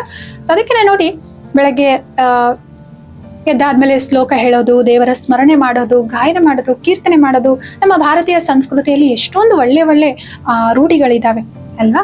ಅದಕ್ಕೋಸ್ಕರ ನಾವು ಬೆಳಗ್ಗೆ ಎದ್ದಾಗ ಒಳ್ಳೆ ವಿಚಾರಗಳನ್ನ ಕೇಳಿದ್ವಿ, ಓದಿದ್ವಿ ಅಂತಂದ್ರೆ ಅಥವಾ ಇಡೀ ದಿನಾನು ಕೂಡ ಎಂತ ಕಂಟೆಂಟ್ ನಾನು ಸೇವಿಸ್ತಾ ಇದ್ದೇನೆ, ಹೆಂಗೆ ನಾವು ಶಾರೀರಿಕ ಆರೋಗ್ಯದ ಬಗ್ಗೆ ಗಮನ ಇದೆ ಅಂತಂದ್ರೆ ಯಾವ್ದು ತಿನ್ಬೇಕು ಯಾವ್ದು ತಿನ್ಬಾರ್ದು ಅಂತ ಎಷ್ಟು ಕಾಳಜಿ ವಹಿಸ್ತೀವಲ್ವಾ, ಹಾಗೇನೆ ಭಾವನಾತ್ಮಕ ಆರೋಗ್ಯದ ಬಗ್ಗೆನೂ ಮನಸ್ಸಿನ ಆರೋಗ್ಯದ ಬಗ್ಗೆನೂ ಕೂಡ ನಾವು ಕಾಳಜಿ ವಹಿಸ್ಬೇಕಾಗಿದೆ. ನಾವು ಕನ್ಸ್ಯೂಮ್ ಮಾಡುವಂತಹ ಕಂಟೆಂಟ್, ಏನ್ ನೋಡ್ತಾ ಇದೀವಿ, ಏನ್ ಕೇಳ್ತಾ ಇದೀವಿ, ಯಾವ್ದ್ರ ಬಗ್ಗೆ ಮಾತಾಡ್ತಾ ಇದೀವಿ, ಸೊ ಇದೆಲ್ಲವನ್ನ ಕೂಡ ನಾವು ಸ್ವಲ್ಪ ಗಮನದಿಂದ ಒಂದು ಅರಿವಿನೊಂದಿಗೆ ಮಾಡಿದ್ವಿ ಅಂತಂದ್ರೆ ಇದು ನಿಮ್ಮ ಬಗ್ಗೆ ನೀವು ವಹಿಸುವಂತಹ ಕಾಳಜಿಯಾಗಿದೆ, ಇದು ನಿಮ್ಮ ಬಗ್ಗೆ ನೀವು ತೋರುವಂತಹ ಪ್ರೀತಿನೇ ಆಗಿದೆ. ಮತ್ತು ಇದನ್ನ ಸಹಜವಾಗಿ ನಾವೆಲ್ಲರೂ ಕೂಡ ಮಾಡಬಹುದಾಗಿದೆ ಅಲ್ವಾ? ನಮ್ಮ ಮಕ್ಕಳೇನೆ ಇಂಥ ಯಾವುದೋ ಒಂದು ನೆಗೆಟಿವ್ ಗೇಮ್ಗೆ ಅಡಿಕ್ಟ್ ಆಗಿದ್ದಾರೆ, ಅಥವಾ ಇಂಥ ಬರೀ ಶಾರ್ಟ್ಸ್ ಇದರಲ್ಲೇ ಮುಳುಗಿ ಹೋಗ್ತಾ ಇದ್ದಾರೆ, ಸರಿಯಾಗಿ ಎಜುಕೇಶನ್ ಕಲಿತಾ ಇಲ್ಲ ಅಂತಂದ್ರೆ ನಾವು ಎಷ್ಟೊಂದು ಪ್ರಯತ್ನ ಮಾಡ್ತೀವಲ್ವಾ? ಯಾಕಂದ್ರೆ ಅವ್ರ ಭವಿಷ್ಯ ಹಾಳಾಗುತ್ತೆ. ಇದನ್ನೆಲ್ಲ ಬರೀ ಇದರಲ್ಲೇ ಟೈಮ್ ಸ್ಪೆಂಡ್ ಮಾಡಿದ್ರು ಅಂತಂದ್ರೆ ಅವರ ಓದೋದ್ರ ಕಡೆ ಗಮನ ಇರೋದಿಲ್ಲ, ಫೋಕಸ್ ಕಳೆದುಕೊಳ್ತಾರೆ ಅಂತ ಪ್ರಯತ್ನ ಮಾಡ್ತೀವಲ್ವಾ? ಹಾಗೇನೆ ನಮ್ಮ ಬಗ್ಗೆನೂ ಕೂಡ ನಾವು ಕಾಳಜಿ ವಹಿಸ್ಬೇಕಾಗಿದೆ. ಓವರ್ ಕಂಟೆಂಟ್ ಕನ್ಸ್ಯೂಮ್ ಕಡೆನೂ ಕೂಡ ನಾವು ಕಾಳಜಿ ವಹಿಸ್ಬಿಟ್ಟು ಎಷ್ಟು ಅವಶ್ಯಕತೆ ಇದೆ, ಏನ್ ಅವಶ್ಯಕತೆ ಇದೆ, ಎಂತ ಕಂಟೆಂಟ್ ನೋಡ್ಬೇಕಾಗಿದೆ, ಇಂಥ ನಿಯಮಗಳನ್ನ ನಾವು ಮಾಡ್ಕೊಂಡ್ವಿ ಅಂತಂದ್ರೆ ಖಂಡಿತವಾಗ್ಲೂ ಭಾವನಾತ್ಮಕವಾದ ಕಾಳಜಿಯನ್ನ ನೀವು ವಹಿಸ್ತಾ ಇದ್ದೀರಾ. ನಿಮ್ಮ ಭಾವನಾತ್ಮಕ ಆರೋಗ್ಯವನ್ನ, ಮಾನಸಿಕ ಆರೋಗ್ಯವನ್ನ ನೀವು ಚೆನ್ನಾಗಿ ಇಟ್ಕೊಳ್ತಾ ಇದ್ದೀರಾ. ಮತ್ತು ಕೊನೆಯದಾಗಿ ನಾವು ಇನ್ನೊಂದು ಯಾವುದು ನಮ್ಮ ಬಗ್ಗೆ ನಾವು ಕಾಳಜಿ ವಹಿಸ್ಬೇಕಾಗಿದೆ, ನಿದ್ರೆ ಎಷ್ಟು ಇಂಪಾರ್ಟೆಂಟ್ ಆಗಿದೆ ಅಂತಂದ್ರೆ ನಮ್ಮ ಶರೀರದ ರಿಪೇರಿ ನಡೆಯುತ್ತೆ ನಿದ್ರೆ ಸಮಯದಲ್ಲಿ. ನಮ್ಮ ಶರೀರ ವಿಶ್ರಾಂತಿಯ ಅನುಭವ ಮಾಡುತ್ತೆ. ನಮ್ಮ ಪ್ರತಿಯೊಂದು ಜೀವಕೋಶಗಳು ಏನಾಗ್ತಿರ್ತವೆ ಈ ಸಮಯದಲ್ಲಿ ರಿಪೇರ್ಗೊಳ್ತಿರ್ತವೆ, ರಿಫ್ರೆಶ್ ಆಗ್ತಿರ್ತವೆ. ಏನ್ ಇಡೀ ದಿನದ ಆಯಾಸ ಇದೆ ಅಲ್ವಾ, ಅದೆಲ್ಲ ಹೋಗ್ಲಾಡಿಸುವಂತಹ ಸಮಯ ಇದಾಗಿದೆ. ಕೇವಲ ಶರೀರಕ್ಕೆ ಮಾತ್ರ ಆರಾಮ ಸಿಗೋದಿಲ್ಲ, ನಮ್ಮ ಮನಸ್ಸಿನಲ್ಲಿ ಕೂಡ ಇಡೀ ದಿನ ಏನೆಲ್ಲ ಸವಾಲುಗಳು, ಒತ್ತಡಗಳು, ಪ್ರಶ್ನೆಗಳು, ಗೊಂದಲಗಳು, ನೋವುಗಳು, ಆಘಾತಗಳು ಆಗಿರ್ತವೆ, ಅದೆಲ್ಲಾನು ಕೂಡ ಪ್ರಾಸೆಸಿಂಗ್ ಈ ಮಲಗಿರುವಂತ ಟೈಮ್ ಅಲ್ಲಿ ನಡೀತಾ ಇರುತ್ತೆ. ಯಾವುದನ್ನ ನಾನು ನೆನ್ಪಿಡ್ಬೇಕಾಗಿದೆ, ಯಾವುದನ್ನ ಅಳಿಸಿ ಹಾಕ್ಬೇಕಾಗಿದೆ, ಯಾವುದನ್ನ ಮರ್ತು ಬಿಡ್ಬೇಕಾಗಿದೆ, ಯಾವುದನ್ನ ಹಿಡಿದಿಟ್ಕೊಳ್ಬಾರ್ದು, ಎಲ್ಲ ಪ್ರಾಸೆಸಿಂಗ್ ನಡೀತಾ ಇರುತ್ತೆ ಒಳಗಡೆ. ನಾವು ಆರಾಮಾಗಿ ಸ್ವಲ್ಪ ಮಲ್ಕೊಂಡು ಅದಕ್ಕೆ ಟೈಮ್ ಕೊಟ್ವಿ ಅಂತಂದ್ರೆ ಕ್ಲೀನ್ ಆಗ್ತಾ ಇರುತ್ತೆ. ಇಲ್ಲ ಅಂತಂದ್ರೆ ಎಲ್ಲಾನು ಅಲ್ಲಿದಲ್ಲೇ ಡೇಟಾ ಉಳಿದ್ ಬಿಡುತ್ತೆ. ಮನಸ್ಸಲ್ಲಿ ಅನೇಕ ಗೊಂದಲಗಳು, ಫೋಕಸ್ ಅನ್ನೋದೇ ನಮ್ಗಿರೋದಿಲ್ಲ. ನಿದ್ರೆ ಮನಸ್ಸಿಗೂ ಮತ್ತು ಶರೀರಕ್ಕೂ ವಿಶ್ರಾಂತಿಯನ್ನ ನೀಡುವಂತಹ ಒಂದು ಮಾಧ್ಯಮ ಆಗಿದೆ. ಸೊ ಅದಕ್ಕೋಸ್ಕರ ನಿದ್ರೆಯ ಗುಣಮಟ್ಟ ಯಾವ ರೀತಿ ಇದೆ ಅದ್ರ ಬಗ್ಗೆನೂ ನಾವು ತುಂಬಾ ಕಾಳಜಿ ವಹಿಸ್ಬೇಕಾಗಿದೆ. ನಾವು ಮಲ್ಕೊಳ್ತಾ ಇದೀವಿ, 5-6 ಗಂಟೆ ಮಲ್ಕೊಳ್ತಾ ಇದೀವಿ, ಅದ್ರ ಸಮಯ ಏನಾಗಿದೆ, ಆ ಗುಣಮಟ್ಟ ಏನಾಗಿದೆ, ಮಲಗಿ ಎದ್ದಾದ್ಮೇಲೆ ಕೂಡ ನಮ್ಗೆ ಮತ್ತೆ ಮತ್ತೆ ಮಲಗ್ಬೇಕನ್ಸುತ್ತೆ, ಅಥವಾ ದಿನಗಳಲ್ಲಿ ಎಲ್ಲಾದ್ರೂ ಟ್ರಾವೆಲ್ ಮಾಡ್ತಾ ಇದೀವಿ ಅಂತಂದ್ರೆ ನಿದ್ರೆಗೆ ಜಾರ್ತಿರ್ತೇವೆ, ಅಥವಾ ಕೆಲವೊಂದ್ ಬಾರಿ ಓದ್ತಾ ನಿದ್ರೆ ಮಾಡ್ತಿರ್ತೇವೆ, ಕೂತ್ಕೊಂಡಲ್ಲೇ ನಿದ್ರೆ ಜಾರ್ ಬಿಡ್ತೇವೆ. ಯಾಕೆ ಅಂತಂದ್ರೆ ನಿದ್ರೆಯ ಗುಣಮಟ್ಟ ಚೆನ್ನಾಗಿಲ್ಲ, ಕಂಪ್ಲೀಟ್ ಆಗಿ ವಿಶ್ರಾಂತಿ ನಮ್ಮ ಮನಸ್ಸಿಗೆ ಆಗ್ಲಿ ನಮ್ಮ ಶರೀರಕ್ಕಾಗಿ ಸಿಗ್ತಾ ಇಲ್ಲ. ಸೊ ನೋಡಿ, ನಿದ್ರೆ ಯಾರು ಸರಿಯಾಗಿ ಮಾಡ್ತಾ ಇಲ್ಲ ಅಲ್ವಾ, ಅವ್ರ ವ್ಯವಹಾರ ಹೇಗಿರುತ್ತೆ ನೋಡಿ, ಚಿಕ್ಕ ಪುಟ್ಟ ಮಾತುಗಳಿಗೂ ಅವ್ರು ಕಿರಿಕಿರಿಗೊಳ್ತಿರ್ತಾರೆ, ಕೋಪ ಬೇಗ ಬರ್ತಾ ಇರುತ್ತೆ, ಆಯಾಸಗೊಳ್ತಿರ್ತಾರೆ, ಅವರು ಮಾನಸಿಕವಾಗಿ ತುಂಬಾ ಎಕ್ಸಾಸ್ಟ್ ಆಗ್ಬಿಟ್ಟಿರ್ತಾರೆ ಅಲ್ವಾ? ಸೊ ಅದಕ್ಕೋಸ್ಕರ ನಿದ್ರೆ ಅನ್ನೋದು ಬಹಳ ಮುಖ್ಯ ಆಗಿದೆ ನಮ್ಗೆ. ನಾವು ಕಡಿಮೆ ನಿದ್ರೆ ಮಾಡ್ಬೇಕು ಅಂತಂದ್ರೆ ಖಂಡಿತವಾಗ್ಲೂ ಮೊದಲು ವರ್ಕ್ ಮಾಡ್ಬೇಕಾಗುತ್ತೆ. ಕಡಿಮೆ ನಿದ್ರೆ ಮಾಡ್ಬೇಕು ಅಂತಂದ್ರೆ ಇಡೀ ನಮ್ಮ ದಿನಚರ್ಯವನ್ನ ಬಹಳ ಹಗುರವಾಗಿ ಇಟ್ಕೊಳ್ಬೇಕಾಗುತ್ತೆ. ಒತ್ತಡ ಬಂದ್ರೆ ಸರಿಯಾಗಿ ನಿರ್ವಹಿಸ್ಬೇಕು, ಟೆನ್ಷನ್ ಆದ್ರೂ ಕೂಡ ಸರಿಯಾಗಿ ನಿಭಾಯಿಸ್ಬೇಕಾಗುತ್ತೆ. ಎಲ್ಲವನ್ನ ನಿಭಾಯಿಸ್ತಾ ನನ್ನ ಮನಸ್ಥಿತಿಯನ್ನ ನಾನು ಹಗುರವಾಗಿ ಇಟ್ಕೊಂತೆ ಅಂತಂದ್ರೆ, ಮತ್ತು ಸರಿಯಾದ ಸಮಯಕ್ಕೆ ನಾವು ನಿದ್ರೆ ಮಾಡಿದ್ವಿ ಅಂತಂದ್ರೆ ಖಂಡಿತವಾಗ್ಲೂ ನಮ್ಮ ನಿದ್ರೆಯ ಗಂಟೆಗಳನ್ನ ನಾವು ಕಡಿಮೆ ಮಾಡ್ಬೋದು. ಆದ್ರೆ ನಾನು ದಿನನಿತ್ಯ ಏನ್ ಮಾಡ್ತಾ ಇದೀನಿ, ವ್ಯವಹಾರ ಹೇಗಿದೆ, ನನ್ ಗಮನನೇ ಇಲ್ಲ, ನನ್ಗೆ ಒತ್ತಡ ಅನುಭವ ಮಾಡ್ತಾ ಇದ್ದೇನೆ, ಸ್ಟ್ರೆಸ್ ಆಗ್ತಿದೆ, ಟೆನ್ಷನ್ ಆಗ್ತಿದೆ, ನನ್ಗೆ ಕೆಲವೊಂದ್ಸಲ ನೋವು ಆಗ್ತಿದೆ, ದುಃಖ ಆಗ್ತಿದೆ, ಈ ರೀತಿ ಏರು ಇಳುವು ನಾನು ಪಡ್ತಾ ಇದ್ದೇನೆ. ಸೊ ಇದೇ ಸ್ಥಿತಿಯಲ್ಲಿ ನಾನು ಕಡಿಮೆ ನಿದ್ರೆನೂ ಮಾಡಿದೆ ಅಂತಂದ್ರೆ ನಾವು ಇನ್ನೂ ಏನಾಗ್ತೇವೆ, ವೀಕ್ ಆಗ್ತಾ ಹೋಗ್ತೇವೆ, ದುರ್ಬಲರಾಗ್ತಾ ಹೋಗ್ತೇವೆ. ಸೊ ಆದ್ರಿಂದ ನಿದ್ರೆ ಬಗ್ಗೆ ಸ್ಲೀಪ್ ಹೈಜಿನ್ ಅಂತ ಹೇಳ್ತಾರೆ, ನಿದ್ರೆಯ ನೈರ್ಮಲ್ಯ ಅಂತ ಹೇಳ್ಬಿಟ್ಟು ಹೇಳ್ತಾರೆ. ಇದ್ರ ಬಗ್ಗೆ ನಾವು ಗಮನ ಕೊಡ್ಲೇಬೇಕಾಗಿದೆ. ಚೆನ್ನಾಗಿ ನಿದ್ರೆ ಬರ್ಬೇಕು ಅಂತಂದ್ರೆ, ಇತ್ತೀಚೆಗಂತೂ ನಿದ್ರೆ ಮಾಡ್ಬೇಕು ಅಂತಂದ್ರೆ ಟ್ಯಾಬ್ಲೆಟ್ ತಗೊಂಡ್ ಮಲ್ಕೊಳ್ಳುವಂತಹ ಅಭ್ಯಾಸನೂ ಹಲವಾರು ಜನರಿಗೆ ಇದೆ. ಯಾಕೆಂತಂದ್ರೆ ನಿದ್ರೆ ಬರ್ತಾ ಇಲ್ಲ, ಓವರ್ ಥಿಂಕಿಂಗ್ ನಡೀತಾ ಇದೆ, ಅಥವಾ ಯಾವುದೋ ಒಂದು ಮನಸ್ಸಿನಲ್ಲಿ ನಡೆದಿರುವಂತಹ ಘಟನೆ ಬಗ್ಗೆ ಪದೇ ನೆನಪು ಬರ್ತಾ ಇರುತ್ತೆ, ಅಥವಾ ಭವಿಷ್ಯದ ಬಗ್ಗೆ ಯಾವುದೋ ಒಂದು ಚಿಂತೆ ಕಾಡ್ತಾ ಇರುತ್ತೆ. ಸೊ ಹಲವಾರು ಕಾರಣಗಳಿಂದ ಸರಿಯಾಗಿ ನಿದ್ರೆ ಮಾಡ್ಲಿಕ್ಕೆ ಆಗ್ತಾ ಇಲ್ಲ. ಖಂಡಿತವಾಗ್ಲೂ ನಮ್ ಸರಿಯಾಗಿ ನಿದ್ರೆ ಆಗ್ತಾ ಇಲ್ಲ ಅಂದ್ರೆ ಸ್ಲೀಪ್ ಡಿಪ್ರೈವ್ಡ್ ಆಗ್ತಾ ಇದೀವಿ, ನಿದ್ರಾಹೀನತೆಯಿಂದ ನಾವು ಬಳಲ್ತೀವಿ ಅಂತಂದ್ರೆ ಇದ್ರ ಬಗ್ಗೆ ನಾವು ಆಕ್ಷನ್ ಕ್ರಮಗಳನ್ನ ಕೈಗೊಳ್ಳಲೇಬೇಕಾಗಿದೆ. ನಮ್ಮ ಮನಸ್ಸನ್ನ ನಾವು ವಿಶ್ಲೇಷಣೆ ಮಾಡಲೇಬೇಕಾಗಿದೆ. ಯಾವ ನೋವು ನನಗೆ ಪದೇ ಪದೇ ಡಿಸ್ಟರ್ಬ್ ಮಾಡ್ತಾ ಇದೆ, ಯಾವ ಭಯ ನನ್ನನ್ನ ಕಾಡ್ತಾ ಇದೆ, ಯಾಕೆ ನಾನು ನಿದ್ರೆ ಮಾಡ್ಲಿಕ್ಕೆ ಆಗ್ತಾ ಇಲ್ಲ, ಇದ್ರ ಬಗ್ಗೆ ನಾವು ತಿಳಿದುಕೊಳ್ಬೇಕಾಗಿದೆ. ಅದನ್ನ ಪರಿಹಾರ ಕಂಡುಕೊಳ್ಳೇಬೇಕಾಗಿದೆ. ಮತ್ತು ಮಲ್ಗೋಕ್ಕಿಂತ ಮುಂಚೆ ತುಂಬಾ ಇಂಪಾರ್ಟೆಂಟ್ ಇದು. ಮಲ್ಗೋಕ್ಕಿಂತ ಮುಂಚೆ ನಾನು ಸೋಷಿಯಲ್ ಮೀಡಿಯಾ ನೋಡಿದೆ, ಅಲ್ಲಿ ಇಲ್ಲಿ ಅದು ಇದು ಆಕ್ಸಿಡೆಂಟ್ ಆಗಿರೋದು ಅಥವಾ ಏನೋ ಒಂದು ಕ್ರೈಮ್, ಎಷ್ಟೋ ಬಾರಿ ಈ ಕ್ರೈಮ್ ಸ್ಟೋರೀಸ್ ಎಲ್ಲ ಇಂಥ ಕಾರ್ಯಕ್ರಮಗಳು ನೈಟಲ್ಲೇ ಬರ್ತಾ ಇರ್ತವೆ. ಅಂತ ಸಮಯದಲ್ಲಿ ಅವುಗಳನ್ನ ನೋಡಿ ನಾವು ಮಲ್ಕೊಂಡ್ವಿ ಅಂತಂದ್ರೆ ನೋಡಿ ಅಲ್ಲಿ ಆಘಾತ ಆಗುವಂತ ಘಟನೆಗಳು ನಡೆದಿರ್ತವೆ, ಆಶ್ಚರ್ಯ ಪಡುವಂತ ಘಟನೆಗಳು ನಡೆದಿರ್ತವೆ, ಸಹನೆ ಮಾಡ್ಲಿಕ್ಕೆ ಆಗದೆ ಇರುವಂತ ಘಟನೆಗಳು ಘಟಿಸಿರ್ತವೆ. ಅವಳೆಲ್ಲ ನೋಡ್ಬಿಟ್ಟು ನಾವು ಆಮೇಲೆ ಹೋಗ್ಬಿಟ್ಟು ಮಲ್ಕೊಂಡ್ವಿ ಅಂತಂದ್ರೆ ಇಡೀ ರಾತ್ರಿ ಎಲ್ಲ ನಮ್ಮ ಸಬ್ ಕಾನ್ಸಿಯಸ್ ಮೈಂಡ್ ಅದ್ರ ಬಗ್ಗೆನೇ ವಿಚಾರ ಮಾಡ್ತಾ ಇರುತ್ತೆ, ಮನಸ್ಸು ಮಲ್ಗೆ ಇರೋದಿಲ್ಲ. ಇದರಿಂದ ಏನಾಗುತ್ತೆ, ಬೆಳಗ್ಗೆ ಎದ್ದಾಗ ನಮ್ಗೆ ಫ್ರೆಶ್ ಅಂತ ಅನ್ಸೋದೇ ಇಲ್ಲ, ನಮ್ಮ ಎನರ್ಜಿ ಎಲ್ಲ ಡ್ರೈನ್ ಆಗಿ ಹೋಗಿರುತ್ತೆ, ಎಲ್ಲಾನು ವ್ಯರ್ಥವಾಗಿ ಹೋಗಿರುತ್ತೆ ಅಲ್ವಾ. ಅದಕ್ಕೋಸ್ಕರ ನೀವೇನೇ ಮಾಹಿತಿ ನೋಡ್ಬೇಕು, ಜಗತ್ನಲ್ಲಿ ಏನ್ ನಡೀತಾ ಇದೆ ಅಂತಂದ್ರೆ ಸ್ವಲ್ಪ ಮಧ್ಯಾಹ್ನ ಸಮಯದಲ್ಲಿ, ದಿನದ ಯಾವ್ದಾದ್ರು ಸಮಯದಲ್ಲಿ 5-10 ನಿಮಿಷ ಅಂತ ನ್ಯೂಸ್ಗಳನ್ನು ಸುಮ್ಮನೆ ಅಪ್ಡೇಟ್ಗೋಸ್ಕರ ನೀವು ತಿಳ್ಕೊಳ್ಬೇಕು ಅಂತ ತಗೊಳ್ಬಹುದಾಗಿದೆ. ಆದ್ರೆ ಬೆಳಗ್ಗೆ ಮತ್ತು ರಾತ್ರಿ ಮಲಗೋಕ್ಕಿಂತ ಮುಂಚೆ ಖಂಡಿತವಾಗ್ಲೂ ಇಂಥ ಸೋಷಿಯಲ್ ಮೀಡಿಯಾ ಅಂತ ಇಂಥ ನ್ಯೂಸ್ಗಳನ್ನಾಗ್ಲಿ ನೋಡೋದಾಗ್ಲಿ ಖಂಡಿತವಾಗ್ಲೂ ಇದರಿಂದ ದೂರ ಇರಿ. ಇಲ್ಲಾಂತಂದ್ರೆ ಇಡೀ ರಾತ್ರಿ ಎಲ್ಲ ನೀವು ಸಮಯ ಕೊಟ್ರಿ ನಿಮ್ಗೋಸ್ಕರ, ಆದ್ರೂ ಕೂಡ ಲಾಭ ಅಂತೂ ಆಗ್ಲಿಲ್ಲ ಅಲ್ವಾ. ಅದಕ್ಕೋಸ್ಕರ ಅಟ್ಲೀಸ್ಟ್ ಮಲಗೋಕ್ಕಿಂತ ಮುಂಚೆ 1 ಅವರ್ ಎಲ್ಲಾ ಸ್ಕ್ರೀನ್ಗಳಿಂದ ನಾವು ದೂರ ಇದ್ವಿ ಅಂತಂದ್ರೆ ಸ್ವಲ್ಪ ಓದೋದ್ರಲ್ಲಿ, ಸಕಾರಾತ್ಮಕವಾಗಿರುವಂತಹ ಆಧ್ಯಾತ್ಮಿಕ ಜ್ಞಾನ ಓದೋದ್ರಲ್ಲಿ, ಅಥವಾ ಸೆಲ್ಫ್ ರಿಫ್ಲೆಕ್ಷನ್ ಮಾಡೋದ್ರಲ್ಲಿ, ಅಥವಾ ಜರ್ನಲಿಂಗ್ ಮಾಡೋದ್ರಲ್ಲಿ, ಅಥವಾ ಪರಿವಾರದೊಂದಿಗೆ ಖುಷಿಯಿಂದ ಮಾತನಾಡ್ತಾ ಸಮಯ ಕಳೆಯೋದ್ರಲ್ಲಿ ನಾವು ನಮ್ಮ ಟೈಮನ್ನ ಮಲಗೋಕ್ಕಿಂತ ಮುಂಚೆ ಇರೋ ಟೈಮನ್ನ ಸ್ಪೆಂಡ್ ಮಾಡಿದ್ವಿ ಅಂತಂದ್ರೆ ಖಂಡಿತವಾಗ್ಲೂ ಉತ್ತಮವಾದ ನಿದ್ರೆಯನ್ನ ಮಾಡ್ಲಿಕ್ಕೆ ಸಾಧ್ಯ ಇದೆ. ಎಷ್ಟೋ ಬಾರಿ ಕೆಲಸಗಳನ್ನೇ ನಾವು ಮಲ್ಗೋಕ್ಕಿಂತ ಮುಂಚೆವರೆಗೂ ಕೆಲಸಗಳನ್ನೇ ಮಾಡ್ತಾ ಇರ್ತೀವಿ. ಆಫೀಸಲ್ಲಿ ಇಡೀ ದಿನ ನಾವು ಎಕ್ಸಾಸ್ಟ್ ಆಗಿ ಬಂದಿದ್ದೇವೆ, ಕೆಲಸ ಕಾರ್ಯಗಳನ್ನ ಮಾಡಿ ಬಂದಿದ್ದೇವೆ, ಆದ್ರೂ ಕೂಡ ಮಲ್ಗೋಕ್ಕಿಂತ ಮುಂಚೆ ಇಮೇಲ್ಗಳನ್ನ ನೋಡಿದ್ವಿ ಅಥವಾ ಮೆಸೇಜ್ಗಳನ್ನ ಓದಿದ್ವಿ ಅಂತಂದ್ರೆ ಇವತ್ತೇನು ನಾನು ಅದಕ್ಕೆ ಸೊಲ್ಯೂಷನ್ ಕೊಡ್ಲಿಕ್ಕೆ ಆಗೋದಿಲ್ಲ. ಆದ್ರೆ ನನ್ಗೆ ಇವಾಗ ಟೆನ್ಷನ್ ಆಗ್ತಾ ಇದೆ, ನಾಳೆ ಹೋಗ್ಬಿಟ್ಟು ಇದಕ್ಕೆ ಹೇಗೆ ಸೊಲ್ಯೂಷನ್ ಹೇಳೋದು, ಇದು ಡಿಲೇ ಆಗೋಯ್ತಲ್ವಾ, ಇವ್ರು ಈ ರೀತಿ ಪ್ರಶ್ನೆ ಕೇಳಿದ್ರಲ್ವಾ, ಇವ್ರಿಗೆ ಯಾವ ರೀತಿ ಉತ್ತರ ಹೇಳ್ಬೇಕು ನಾನು ನಾಳೆ ಮೀಟಿಂಗ್ ಅಲ್ಲಿ. ಇಡೀ ರಾತ್ರಿ ಎಲ್ಲ ಅದೇ ವಿಚಾರಗಳಲ್ಲಿ ಕಳೆದ್ ಬಿಡ್ತೀರಿ. ಈ ಸಮಯದಲ್ಲಂತೂ ನೀವೇನು ಮಾಡ್ಲಿಕ್ಕೆ ಆಗಲ್ಲ ಅಲ್ವಾ. ಸೊ ಅದಕ್ಕೋಸ್ಕರ ನಿಮ್ ಕೆಲಸ ಮುಗೀತು ಅಂತಂದ್ರೆ ಖಂಡಿತವಾಗ್ಲೂ ನೋಟಿಫಿಕೇಶನ್ಗಳೇನಿದೆ ಅದನ್ನ ಆಫ್ ಮಾಡಿಟ್ರಿ ಅಂತಂದ್ರೆ ಖಂಡಿತವಾಗ್ಲೂ ಏನಾದ್ರೂ ಅರ್ಜೆಂಟ್ ಇದ್ರೆ ಕಾಲ್ ಬರುತ್ತೆ. ಸೊ ಅದಕ್ಕೋಸ್ಕರ ಅದೆಲ್ಲ ನಮ್ಗೆ ಕೆಲವೊಂದು ಬಾರಿ ಮಾತ್ರ ಆಗ್ತವೆ. ಅಂತ ಘಟನೆಗಳಲ್ಲಿ, ಅಂತ ಸಂದರ್ಭಗಳಲ್ಲಿ ಓಕೆ. ಆದ್ರೆ ದಿನನಿತ್ಯ ನಾವು ಮಲಗೋಕ್ಕಿಂತ ಮುಂಚೆ ಆಫೀಸ್ ಕೆಲಸ ಅದು ಇದು ಇದರ ಇಮೇಲ್ಗಳನ್ನ ಓದ್ತಾ ಅದ್ರ ಬಗ್ಗೆ ಯೋಚನೆ ಮಾಡ್ತಾ ಮಲಗಿದ್ವಿ ಅಂತಂದ್ರೆ ಖಂಡಿತವಾಗ್ಲೂ ಸರಿಯಾದ ನಿದ್ರೆ ಮಾಡ್ಲಿಕ್ಕೆ ಆಗೋದಿಲ್ಲ. ನಾವು ಸರಿಯಾಗಿ ನಿದ್ರೆ ಮಾಡ್ಲಿಲ್ಲ, ನೆಕ್ಸ್ಟ್ ಡೇ ಹಿಂಗೆ ಟಯರ್ಡ್ ಆಗೇನೆ ಹೋದ್ವಿ ಅಂತಂದ್ರೆ ಸುಸ್ತಾಗಿರೋ ಮನಸ್ಸಿನಿಂದ ನೀವು ಎಷ್ಟು ಕೆಲಸ ಮಾಡ್ಲಿಕ್ಕೆ ಸಾಧ್ಯ ಇದೆ. ಒಬ್ಬ ವ್ಯಕ್ತಿ ತುಂಬಾ ಎಕ್ಸಾಸ್ಟ್ ಆಗಿದ್ರೆ, ಸುಸ್ತಾಗಿದ್ರೆ ಅವ್ರ ಮುಂದೆ ರಾಶಿ ರಾಶಿ ಕೆಲಸಗಳನ್ನ ನೀವು ಹೇಳಿದ್ರಿ ಅಂತಂದ್ರೆ ಬರೀ ಕೇಳ್ತಾ ಇದ್ರೇನೆ ಅವ್ರಿಗೆ ಏನಾಗುತ್ತೆ, ತಲೆ ಸುತ್ತ ಬಂದು ಬಿದ್ದೋಗೋ ಆಗುತ್ತೆ ಅಲ್ವಾ. ಅದಕ್ಕೋಸ್ಕರ ನಮಗೂ ಟಯರ್ಡ್ ಆಗಿದೆ, ಸುಸ್ತಾಗಿದೆ, ಯೋಚನೆ ಇದೆ, ಭಯ ಇದೆ ಅಂತದ್ರಲ್ಲಿ ಇಷ್ಟೊಂದೆಲ್ಲ ಇವತ್ತು ಕೆಲಸ ಮುಗಿಸ್ಬೇಕು ಅಂತ ಹೇಳ್ಬಿಟ್ಟು ಆಫೀಸ್ಗೆ ಹೋದ ತಕ್ಷಣ ನಮ್ಗೆ ಗೊತ್ತಾಯ್ತು ಅಂತಂದ್ರೆ ಏನಾಗುತ್ತೆ, ಆವಾಗಲೇ ಟೆನ್ಷನ್, ಒತ್ತಡ ಎಲ್ಲ ಶುರು ಆಗ್ಬಿಡುತ್ತೆ ಅಲ್ವಾ. ಸೊ ಅದಕ್ಕೋಸ್ಕರ ಖಂಡಿತವಾಗ್ಲೂ ನಿದ್ರೆ ಬಗ್ಗೆ ಕಾಳಜಿ ವಹಿಸ್ಲೇಬೇಕಾಗಿದೆ. ಏನೆಲ್ಲ ಅಂದ್ರೆ 1 ಗಂಟೆ ಮುಂಚೆ ಎಲ್ಲ ಕೆಲಸ ಕಾರ್ಯ ವ್ಯವಹಾರಗಳದ್ದು ನೋಟಿಫಿಕೇಶನ್ಸು, ಸೋಷಿಯಲ್ ಮೀಡಿಯಾ ಅದೆಲ್ಲ ಮುಗಿಸ್ಬಿಡಿ. 1 ಗಂಟೆ ನಿಮ್ಗೋಸ್ಕರ ನೀವು ಟೈಮ್ ಕೊಡಿ. ಮಲ್ಗೋಕ್ಕಿಂತ ಮುಂಚೆ ಇಡೀ ದಿನದಲ್ಲಿ ಏನಾದ್ರೂ ಆಯ್ತಾ ನಿಮ್ಗೆ ಇಷ್ಟ ಆಗದೆ ಇರೋದು, ಅಥವಾ ನಿಮ್ದೇ ಒಂದು ವ್ಯವಹಾರ, ನೀವು ಚೆನ್ನಾಗಿ ಇವತ್ತು ಅವ್ರ ಜೊತೆ ಮಾತಾಡ್ಲಿಲ್ಲ, ಚೆನ್ನಾಗಿ ವ್ಯವಹಾರ ಮಾಡ್ಲಿಲ್ಲ, ಕೂಗಾಡ್ಬಿಟ್ರಿ, ರೇಗಾಡ್ಬಿಟ್ರಿ ಅಂತ ಹೇಳ್ಬಿಟ್ಟು ಅನಿಸ್ತಾ ಇದೆ ಅಂತ ಎಲ್ಲನೂ ಕೂಡ ಸ್ವಲ್ಪ ಆತ್ಮಾವಲೋಕನ ಮಾಡ್ಕೊಂಡ್ಬಿಟ್ಟು ಅವತ್ತಿಂದ ಅವತ್ತೇ ಮನಸ್ಸನ್ನ ನೀವು ಸ್ವಚ್ಛಗೊಳಿಸಿದ್ರಿ. ಯಾರ ಹತ್ರ ಆದ್ರೂ ಕ್ಷಮೆ ಕೇಳೋದಿದ್ರೆ ಕ್ಷಮೆ ಕೇಳ್ಬಿಟ್ಟು, ಯಾರನ್ನಾದ್ರೂ ಕ್ಷಮೆ ಮಾಡ್ಬೇಕಾಗಿತ್ತಂತಂದ್ರೆ ಮನಸ್ಸಿನಿಂದ ಕ್ಷಮೆ ಮಾಡ್ಬಿಟ್ಟು ಒಂದು ಕ್ಲೀನ್ ಸ್ಲೇಟ್ ಮನಸ್ಸನ್ನ ಸ್ವಚ್ಛಗೊಳಿಸ್ಕೊಂಡ್ರೆ ಡೈಲಿ ಬೇಸಿಸ್ ಅಂತಂದ್ರೆ ನೋಡಿ, ನಮ್ಮ ಮನೇನು ಕೂಡ ನಾವು ದಿನಾಲೇ ಸ್ವಚ್ಛಗೊಳಿಸಿದ್ವಿ ಅಂತಂದ್ರೆ ಆರಾಮದ ಅನುಭವ ಆಗುತ್ತೆ ಅಲ್ವಾ. ಸೊ ಏನಾದ್ರೂ ಭಯಗಳಿದ್ವು ಅಂತಂದ್ರೆ ಅಂತ ಭಯಗಳನ್ನು ಕೂಡ ನಾವು ನಿವಾರಿಸ್ಕೊಂಡ್ವಿ ಅಂತಂದ್ರೆ ಚೆನ್ನಾಗ್ ಅನ್ಸುತ್ತೆ. ಸೊ ಜಸ್ಟ್ ಹಾಗೆ ವಿಜುವಲೈಸ್ ಮಾಡಿ, ಯಾವ್ದಾದ್ರು ಮನೆಯಲ್ಲಿ ನೆಗೆಟಿವ್ ಎನರ್ಜಿ ಇದೆ, ಅಥವಾ ಯಾವ್ದೋ ಒಂದು ಭೂತ ಪ್ರೇತದ ಕಾಟ ಇದೆ, ಅಥವಾ ಏನೋ ಒಂದು ಚೆನ್ನಾಗಿ ಎಲ್ಲ ಕ್ಲೈಮೇಟು ಅಂತಂದ್ರೆ ಆ ಮನೇಲಿ ನಾವು ಆರಾಮ್ ಇರ್ಲಿಕ್ಕೆ ಆಗುತ್ತಾ? ಇಲ್ಲ ಅಲ್ವಾ. ಅಂತ ಹೇಳೋ ಅರ್ಥ ಏನಂತಂದ್ರೆ, ನಾವು ಭಯ ತುಂಬಿರೋ ಮನಸ್ಸಿನಿಂದ, ನೋವು ಆಗ್ತಿರೋ ಮನಸ್ಸಿನಿಂದ, ಕಿರಿಕಿರಿಗೊಳ್ತಾ ಇರೋ ಮನಸ್ಸಿನಿಂದ, ಅಸಮಾಧಾನಗೊಂಡಿರೋ ಮನಸ್ಸಿನಿಂದ ನಾವು ಆರಾಮಾಗಿ ಮಲ್ಕೊಳಿಕ್ ಹೇಗ್ ಸಾಧ್ಯ? ಅದೇ ರೀತಿ ಶರೀರದಲ್ಲಿ ಕೂಡ ನಾವು ಆರೋಗ್ಯ ಚೆನ್ನಾಗಿಲ್ಲ, ನೋವುಗಳಾಗ್ತಾ ಇದೆ ಅಂತಂದ್ರೆ ಅವಾಗ್ಲೂ ಕೂಡ ಆರಾಮದ ಅನುಭವ ಮಾಡ್ಲಿಕ್ಕೆ ಸಾಧ್ಯ ಆಗುದಿಲ್ಲ. ಸೊ ಅದಕ್ಕೋಸ್ಕರ ಏನ್ ಮಾಡ್ಬೇಕಾಗಿದೆ, ನಮ್ಮ ಮನಸ್ಸನ್ನ ದಿನನಿತ್ಯ ನಾವು ಸ್ವಚ್ಛಗೊಳಿಸ್ಬೇಕಾಗಿದೆ. ಅದರಲ್ಲಿರುವಂತಹ ಭಯಗಳನ್ನ ತೆಗೆದು ಹಾಕ್ಬೇಕಾಗಿದೆ, ಸೊಲ್ಯೂಷನ್ ಕಂಡ್ಕೊಳ್ಬೇಕಾಗಿದೆ. ಪ್ರತಿಯೊಂದು ಭಯಕ್ಕೂ ಕೂಡ ಒಂದು ಉತ್ತರ ಅಂತ ಇದ್ದೇ ಇರುತ್ತೆ, ನಿವಾರಣೆ ಅಂತ ಇದ್ದೇ ಇರುತ್ತೆ. ಸೊ ಏನಾದ್ರೂ ನಾವು ನಾಳೆ ಇಂತಿಂತವ್ರು ಒಪಿನಿಯನ್ ಹೇಳ್ತಾರೆ, ಫೀಡ್ಬ್ಯಾಕ್ ಕೊಡ್ತಾರೆ, ಅದ್ರ ಭಯ ಆಗ್ತಾ ಇದೆಯಾ? ಬಟ್ ವರ್ತಮಾನದಲ್ಲಿ ಮನಸ್ಸಿನ ಜೊತೆ ಮಾತಾಡ್ಬಿಟ್ಟು ತಾಳ್ಮೆಯನ್ನ ಹೊಂದು ನಾಳೆ ಏನ್ ಕೊಟ್ಟರು ನಾವು ಸ್ವೀಕಾರ ಮಾಡೋಣ, ಅದ್ರ ಮೇಲೆ ಕೆಲಸ ಮಾಡೋಣ. ಇವಾಗೇನು ಅವ್ರು ಕೊಟ್ಟಿಲ್ಲ ಅಲ್ವಾ, ಆರಾಮಾಗಿ ನಾವು ರೆಸ್ಟ್ ಮಾಡೋಣ, ಇದು ನಿದ್ರಿಸುವಂತಹ ಆರಾಮ ಮಾಡುವಂತ ಸಮಯ ಆಗಿದೆ ಅಂತ ಹೇಳ್ಬಿಟ್ಟು ನಿಮ್ ಮನಸ್ಸಿಗೆ ನೀವು ಸ್ವಲ್ಪ ತಾಳ್ಮೆ ಕೊಟ್ರಿ, ಸಮಾಧಾನ ಪಡಿಸಿದ್ರಿ ಅಂತಂದ್ರೆ ಅದು ಕೂಡ ಏನಾಗುತ್ತೆ, ತಾಳ್ಮೆಯನ್ನು ಹೊಂದುತ್ತಾ ಆರಾಮಾಗಿ ಮಲ್ಕೊಳ್ಳಿಕ್ಕೆ ಸಾಧ್ಯ ಆಗುತ್ತೆ. ಸೊ ಇಂತಹ ಭಯ, ಅಸಮಾಧಾನ, ಅಸುರಕ್ಷತೆ ಅಥವಾ ಟೆನ್ಷನ್, ಸ್ಟ್ರೆಸ್ ಇತ್ತಂದ್ರೆ ಖಂಡಿತವಾಗ್ಲೂ ಅವುಗಳನ್ನ ಮನಸ್ಸಿನಿಂದ ಇಳ್ಕೊಂಡ್ ಮೇಲೆನೆ ನೀವು ಮಲ್ಕೊಳ್ಬೇಕು ಅಂತ ಯೋಚನೆ ಮಾಡಿ. ಅವುಗಳ ಜೊತೆಗೆ ನೀವು ಎಷ್ಟು ಗಂಟೆ ಮಲಗಿದ್ರು ಕೂಡ ಅದರ ಲಾಭವನ್ನ ಪಡೆಯೋದಕ್ಕೆ ಸಾಧ್ಯ ಆಗೋದಿಲ್ಲ.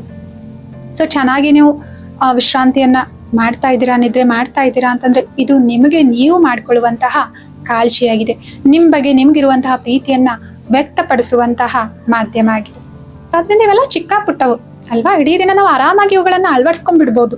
ಸೊ ಈ ರೀತಿ ನಾವು ಈ ಚಿಕ್ಕ ಪುಟ್ಟ ವಿಷಯಗಳನ್ನ ನಮ್ಮ ಜೀವನದಲ್ಲಿ ಅಳವಡಿಸ್ಕೊಂಡ್ ಬಿಟ್ವಿ, ಸ್ವಲ್ಪ ಪುರುಷಾರ್ಥ ಮಾಡ್ಕೊಂಡ್ವಿ, ನಮ್ ದಿನಚರ್ಯವನ್ನ ಸ್ವಲ್ಪ ಚೇಂಜ್ ಮಾಡ್ಕೊಂಡ್ವಿ ಅಂತಂದ್ರೆ ಬಹಳಷ್ಟು ಅಪಾರವಾದ ಲಾಭ ಪಡಿಬಹುದಾಗಿದೆ. ನಾವು ನಮ್ಮ ಭಾವನಾತ್ಮಕವಾಗಿ ನಾವು ಹೇಗ್ ಭಾವಿಸ್ತಾ ಇದೀವಿ, ಅನುಭವ ಮಾಡ್ತಾ ಇದೀವಿ, ಇದೆಲ್ಲಾನು ಕೂಡ ಬದಲಾವಣೆ ಆಗುತ್ತೆ. ನಾವು ನಮ್ಮ ಮನಸ್ಸು ಚೆನ್ನಾಗಿರ್ಬೇಕಂತಂದ್ರೆ ಇವ್ರು ನಮ್ ಜೊತೆ ಚೆನ್ನಾಗಿ ಮಾತಾಡ್ಬೇಕು, ಇವ್ರು ನಮ್ಗೆ ಬೆಲೆ ಕೊಡ್ಬೇಕು, ಇವ್ರು ನಮ್ಮನ್ನ ಒಪ್ಕೊಳ್ಬೇಕು, ಇವ್ರು ನಮ್ಮನ್ನ ನಾನು ಹೇಗಿದ್ದೀನಿ ಹಾಗೆ ಸ್ವೀಕಾರ ಮಾಡ್ಬೇಕು, ಏನೆಲ್ಲ ಅನೇಕ ನಿರೀಕ್ಷೆಗಳನ್ನ, ಎಕ್ಸ್ಪೆಕ್ಟೇಷನ್ಗಳನ್ನ ಇಟ್ಕೊಂಡಿರ್ತೀವಿ. ಅದು ಆಗದೆ ಇದ್ದಾಗ ನಿರಾಶೆ, ಹತಾಶೆಗಳನ್ನ ಅನುಭವ ಮಾಡ್ತೀವಲ್ವಾ, ಇಂಥ ಎಲ್ಲಾ ಸಮಸ್ಯೆಗಳಿಂದ ಮುಕ್ತರಾಗಬಹುದಾಗಿದೆ. ಯಾಕೆಂತಂದ್ರೆ ನನ್ನ ಆಯ್ಕೆಗಳಿಗೆ ನಾನು ಬೆಲೆ ಕೊಡ್ತಾ ಇದ್ದೇನೆ, ನಾನು ಮಾನಸಿಕವಾಗಿ ಸ್ಟ್ರಾಂಗ್ ಆಗಿದ್ದೇನೆ, ಬರುವಂತ ಪರಿಸ್ಥಿತಿಗಳನ್ನ ಹಗುರವಾಗಿ ಏನ್ ಮಾಡ್ತಾ ಇದ್ದೇನೆ, ಪಾರ್ ಮಾಡ್ತಾ ಇದ್ದೇನೆ, ಎದುರಿಸ್ತಾ ಇದ್ದೇನೆ, ಮತ್ತು ಸ್ವಸ್ಥವಾಗಿದೆ, ನನ್ನ ಆರೋಗ್ಯನೂ ಚೆನ್ನಾಗಿದೆ, ನನ್ನ ಮನಸ್ಸು ಡೈಲಿ ಬೇಸಿಸ್ ಮೇಲೆ ನಾನು ಕ್ಲೀನ್ ಮಾಡ್ತಾ ಇರೋದ್ರಿಂದ ಸೊ ಯಾವುದೇ ನನಗೆ ಹಳೆಯ ಸ್ಮೃತಿಗಳು ನನ್ನನ್ನ ಬಾಧಿಸೋದಿಲ್ಲ. ಸೊ ಆದ್ರಿಂದ ಸ್ವಯಂ ನನ್ನ ನೀವು ಪ್ರೀತಿ ಮಾಡ್ತೀರಾ ಅಂತ ಅನ್ಕೊಳ್ತಾ ಇದ್ದೀರಾ ಅಂತಂದ್ರೆ ಆ ಪ್ರೀತಿಯನ್ನ ಈ ರೀತಿ ನಿಮ್ ಬಗ್ಗೆ ನೀವು ಕಾಳಜಿ ಮಾಡ್ಕೊಳ್ಳೋದ್ರ ಮೂಲಕ ವ್ಯಕ್ತಪಡಿಸಿದ್ರಿ ಅಂತಂದ್ರೆ ಖಂಡಿತವಾಗ್ಲೂ ತುಂಬಾ ಪ್ರಿಯವಾದ ಅನುಭವ ಮಾಡ್ತೀರಾ. ನೀವು ಅನುಭವ ಮಾಡುವಂತಹ ಪ್ರೀತಿ ನಿಮ್ಮ ಶರೀರದಲ್ಲಿ ಹರಡುತ್ತೆ, ನಿಮ್ಮ ಶರೀರನೂ ಕೂಡ ಎನರ್ಜೆಟಿಕ್ ಆಗಿರುತ್ತೆ, ನಿಮ್ಮ ಸಂಬಂಧಗಳಲ್ಲಿ ಹರಡುತ್ತೆ, ನಿಮ್ಮ ಸಂಬಂಧಗಳು ಕೂಡ ಸಾಮರಸ್ಯದಿಂದ ಕೂಡ್ತವೆ, ಗಟ್ಟಿಗೊಳ್ತವೆ. ನೀವು ಮಾಡುವಂತ ಕೆಲಸದಲ್ಲಿ ಆ ಪ್ರೀತಿ ಹರಡುತ್ತೆ, ಪ್ರತಿಯೊಂದು ಕೆಲಸನೂ ಬಹಳ ಶ್ರೇಷ್ಠವಾಗಿರುತ್ತೆ, ಅಕ್ಯುರೇಟ್ ಆಗಿ ಮಾಡ್ತೀರಾ, ಮತ್ತು ನೀವು ಸಾಧನೆ ಏನ್ ಮಾಡ್ಬೇಕು ಅನ್ಕೋದಿದ್ರ ಆ ಸಾಧನೆಯ ಪ್ರಯಾಣ ಕೂಡ ಚೆನ್ನಾಗಿರುತ್ತೆ. ಸೊ ನಿಮ್ಮ ಮನೆ ಚೆನ್ನಾಗಿರುತ್ತೆ, ನಿಮ್ಮ ಸೊಸೈಟಿ ಚೆನ್ನಾಗಿರುತ್ತೆ ಅಂತಂದ್ರೆ ಇಡೀ ಜಗತ್ತು ಕೂಡ ಸುಂದರವಾಗುತ್ತೆ ಅಲ್ವಾ. ಇದೆಲ್ಲಾನು ಕೂಡ ಚಿಕ್ಕ ಬದಲಾವಣೆಯನ್ನ ಮಾಡ್ಕೊಳ್ಳೋದ್ರ ಮೂಲಕ ಪ್ರಾರಂಭ ಆಗುತ್ತೆ. ನಾವು ಬದಲಾವಣೆ ಆದ್ವಿ ಅಂತಂದ್ರೆ ನಮ್ಮ ಜಗತ್ತು ಕೂಡ ನಮ್ಗಾಗಿ ಏನಾಗುತ್ತೆ, ಬಹಳ ಸುಂದರವಾಗುತ್ತೆ, ಬದಲಾವಣೆ ಆಗುತ್ತೆ. ಆತ್ಮೀಯ ಸಹೋದರ ಸಹೋದರಿಯರೇ, ಈ ವಿಷಯದ ಬಗ್ಗೆ ನಿಮ್ಗೆ ಏನಾದ್ರೂ ಪ್ರಶ್ನೆಗಳಿದ್ರೆ ನೀವು ಖಂಡಿತವಾಗ್ಲೂ ಈ ವಿಡಿಯೋದಲ್ಲಿ ಕಾಣಿಸ್ತಾ ಇರುವಂತಹ ಸ್ಕ್ರೀನ್ ಅಲ್ಲಿ ಕಾಣಿಸ್ತಾ ಇರುವಂತಹ ಮೊಬೈಲ್ ಸಂಖ್ಯೆಗೆ ಕರೆ ಮಾಡ್ಬಿಟ್ಟು ನಮ್ಗೆ ಕೇಳ್ಬಹುದಾಗಿದೆ, ಅಥವಾ ಈ ವಿಡಿಯೋದ ಕಾಮೆಂಟ್ ಸೆಕ್ಷನ್ ಅಲ್ಲಿ ಕೂಡ ನೀವು ಪ್ರಶ್ನೆಗಳನ್ನ ಕೇಳ್ಬಹುದಾಗಿದೆ. ನಿಮ್ಗೆ ಈ ಮಾಹಿತಿ ಇಷ್ಟ ಆಯ್ತು ಅಂತಂದ್ರೆ ನಿಮ್ಮ ಜೊತೆಯಲ್ಲಿರೋರ ಜೊತೆನೂ ಕೂಡ ನೀವು ಮಿತ್ರ ಸಂಬಂಧಿಗಳೊಂದಿಗೂ ಕೂಡ ಇದನ್ನ ಹಂಚ್ಕೊಳ್ಬಹುದಾಗಿದೆ. ಇಂಥದ್ದೇ ಸುಂದರವಾದ ವಿಡಿಯೋಗಳನ್ನ ನೀವು ನೋಡ್ಬೇಕು, ವೀಕ್ಷಿಸಬಹುದು ಅಂತಂದ್ರೆ ಅನ್ಗಾ ಕನ್ನಡ ಯೂಟ್ಯೂಬ್ ಚಾನೆಲ್ ಅನ್ನ ತಪ್ಪದೆ ಸಬ್ಸ್ಕ್ರೈಬ್ ಮಾಡಿ, ಮತ್ತು ನೇರ ಪ್ರಸಾದ ಪ್ರತಿ ಶನಿವಾರ ನೇರ ಪ್ರಸಾರದಲ್ಲಿ ನಾವು ಭೇಟಿ ಆಗ್ತೇವೆ, ಅದರಲ್ಲಿ ಕೂಡ ಭಾಗವಹಿಸಿ ನಿಮ್ಮ ಪ್ರಶ್ನೆಗಳಿದ್ರೆ ಇನ್ಸ್ಟೆಂಟ್ ಆಗಿ ನೀವು ಆವಾಗ್ಲೇನೆ ಉತ್ತರವನ್ನ ಕಂಡುಕೊಳ್ಬಹುದಾಗಿದೆ. ಮತ್ತೊಂದು ವಿಷಯದೊಂದಿಗೆ ಮುಂದಿನ ಸಂಚಿಕೆಯಲ್ಲಿ ನಾವೆಲ್ಲರೂ ಕೂಡ ಭೇಟಿಯಾಗೋಣ. ಅಲ್ಲಿವರೆಗೂ ತಮ್ಮೆಲ್ಲರೂ ಕೂಡ ಒಳ್ಳೇದಾಗ್ಲಿ ಅಂತ ಹಾರೈಸ್ತೇನೆ. ನಮಸ್ತೆ. ಓಂ ಶಾಂತಿ.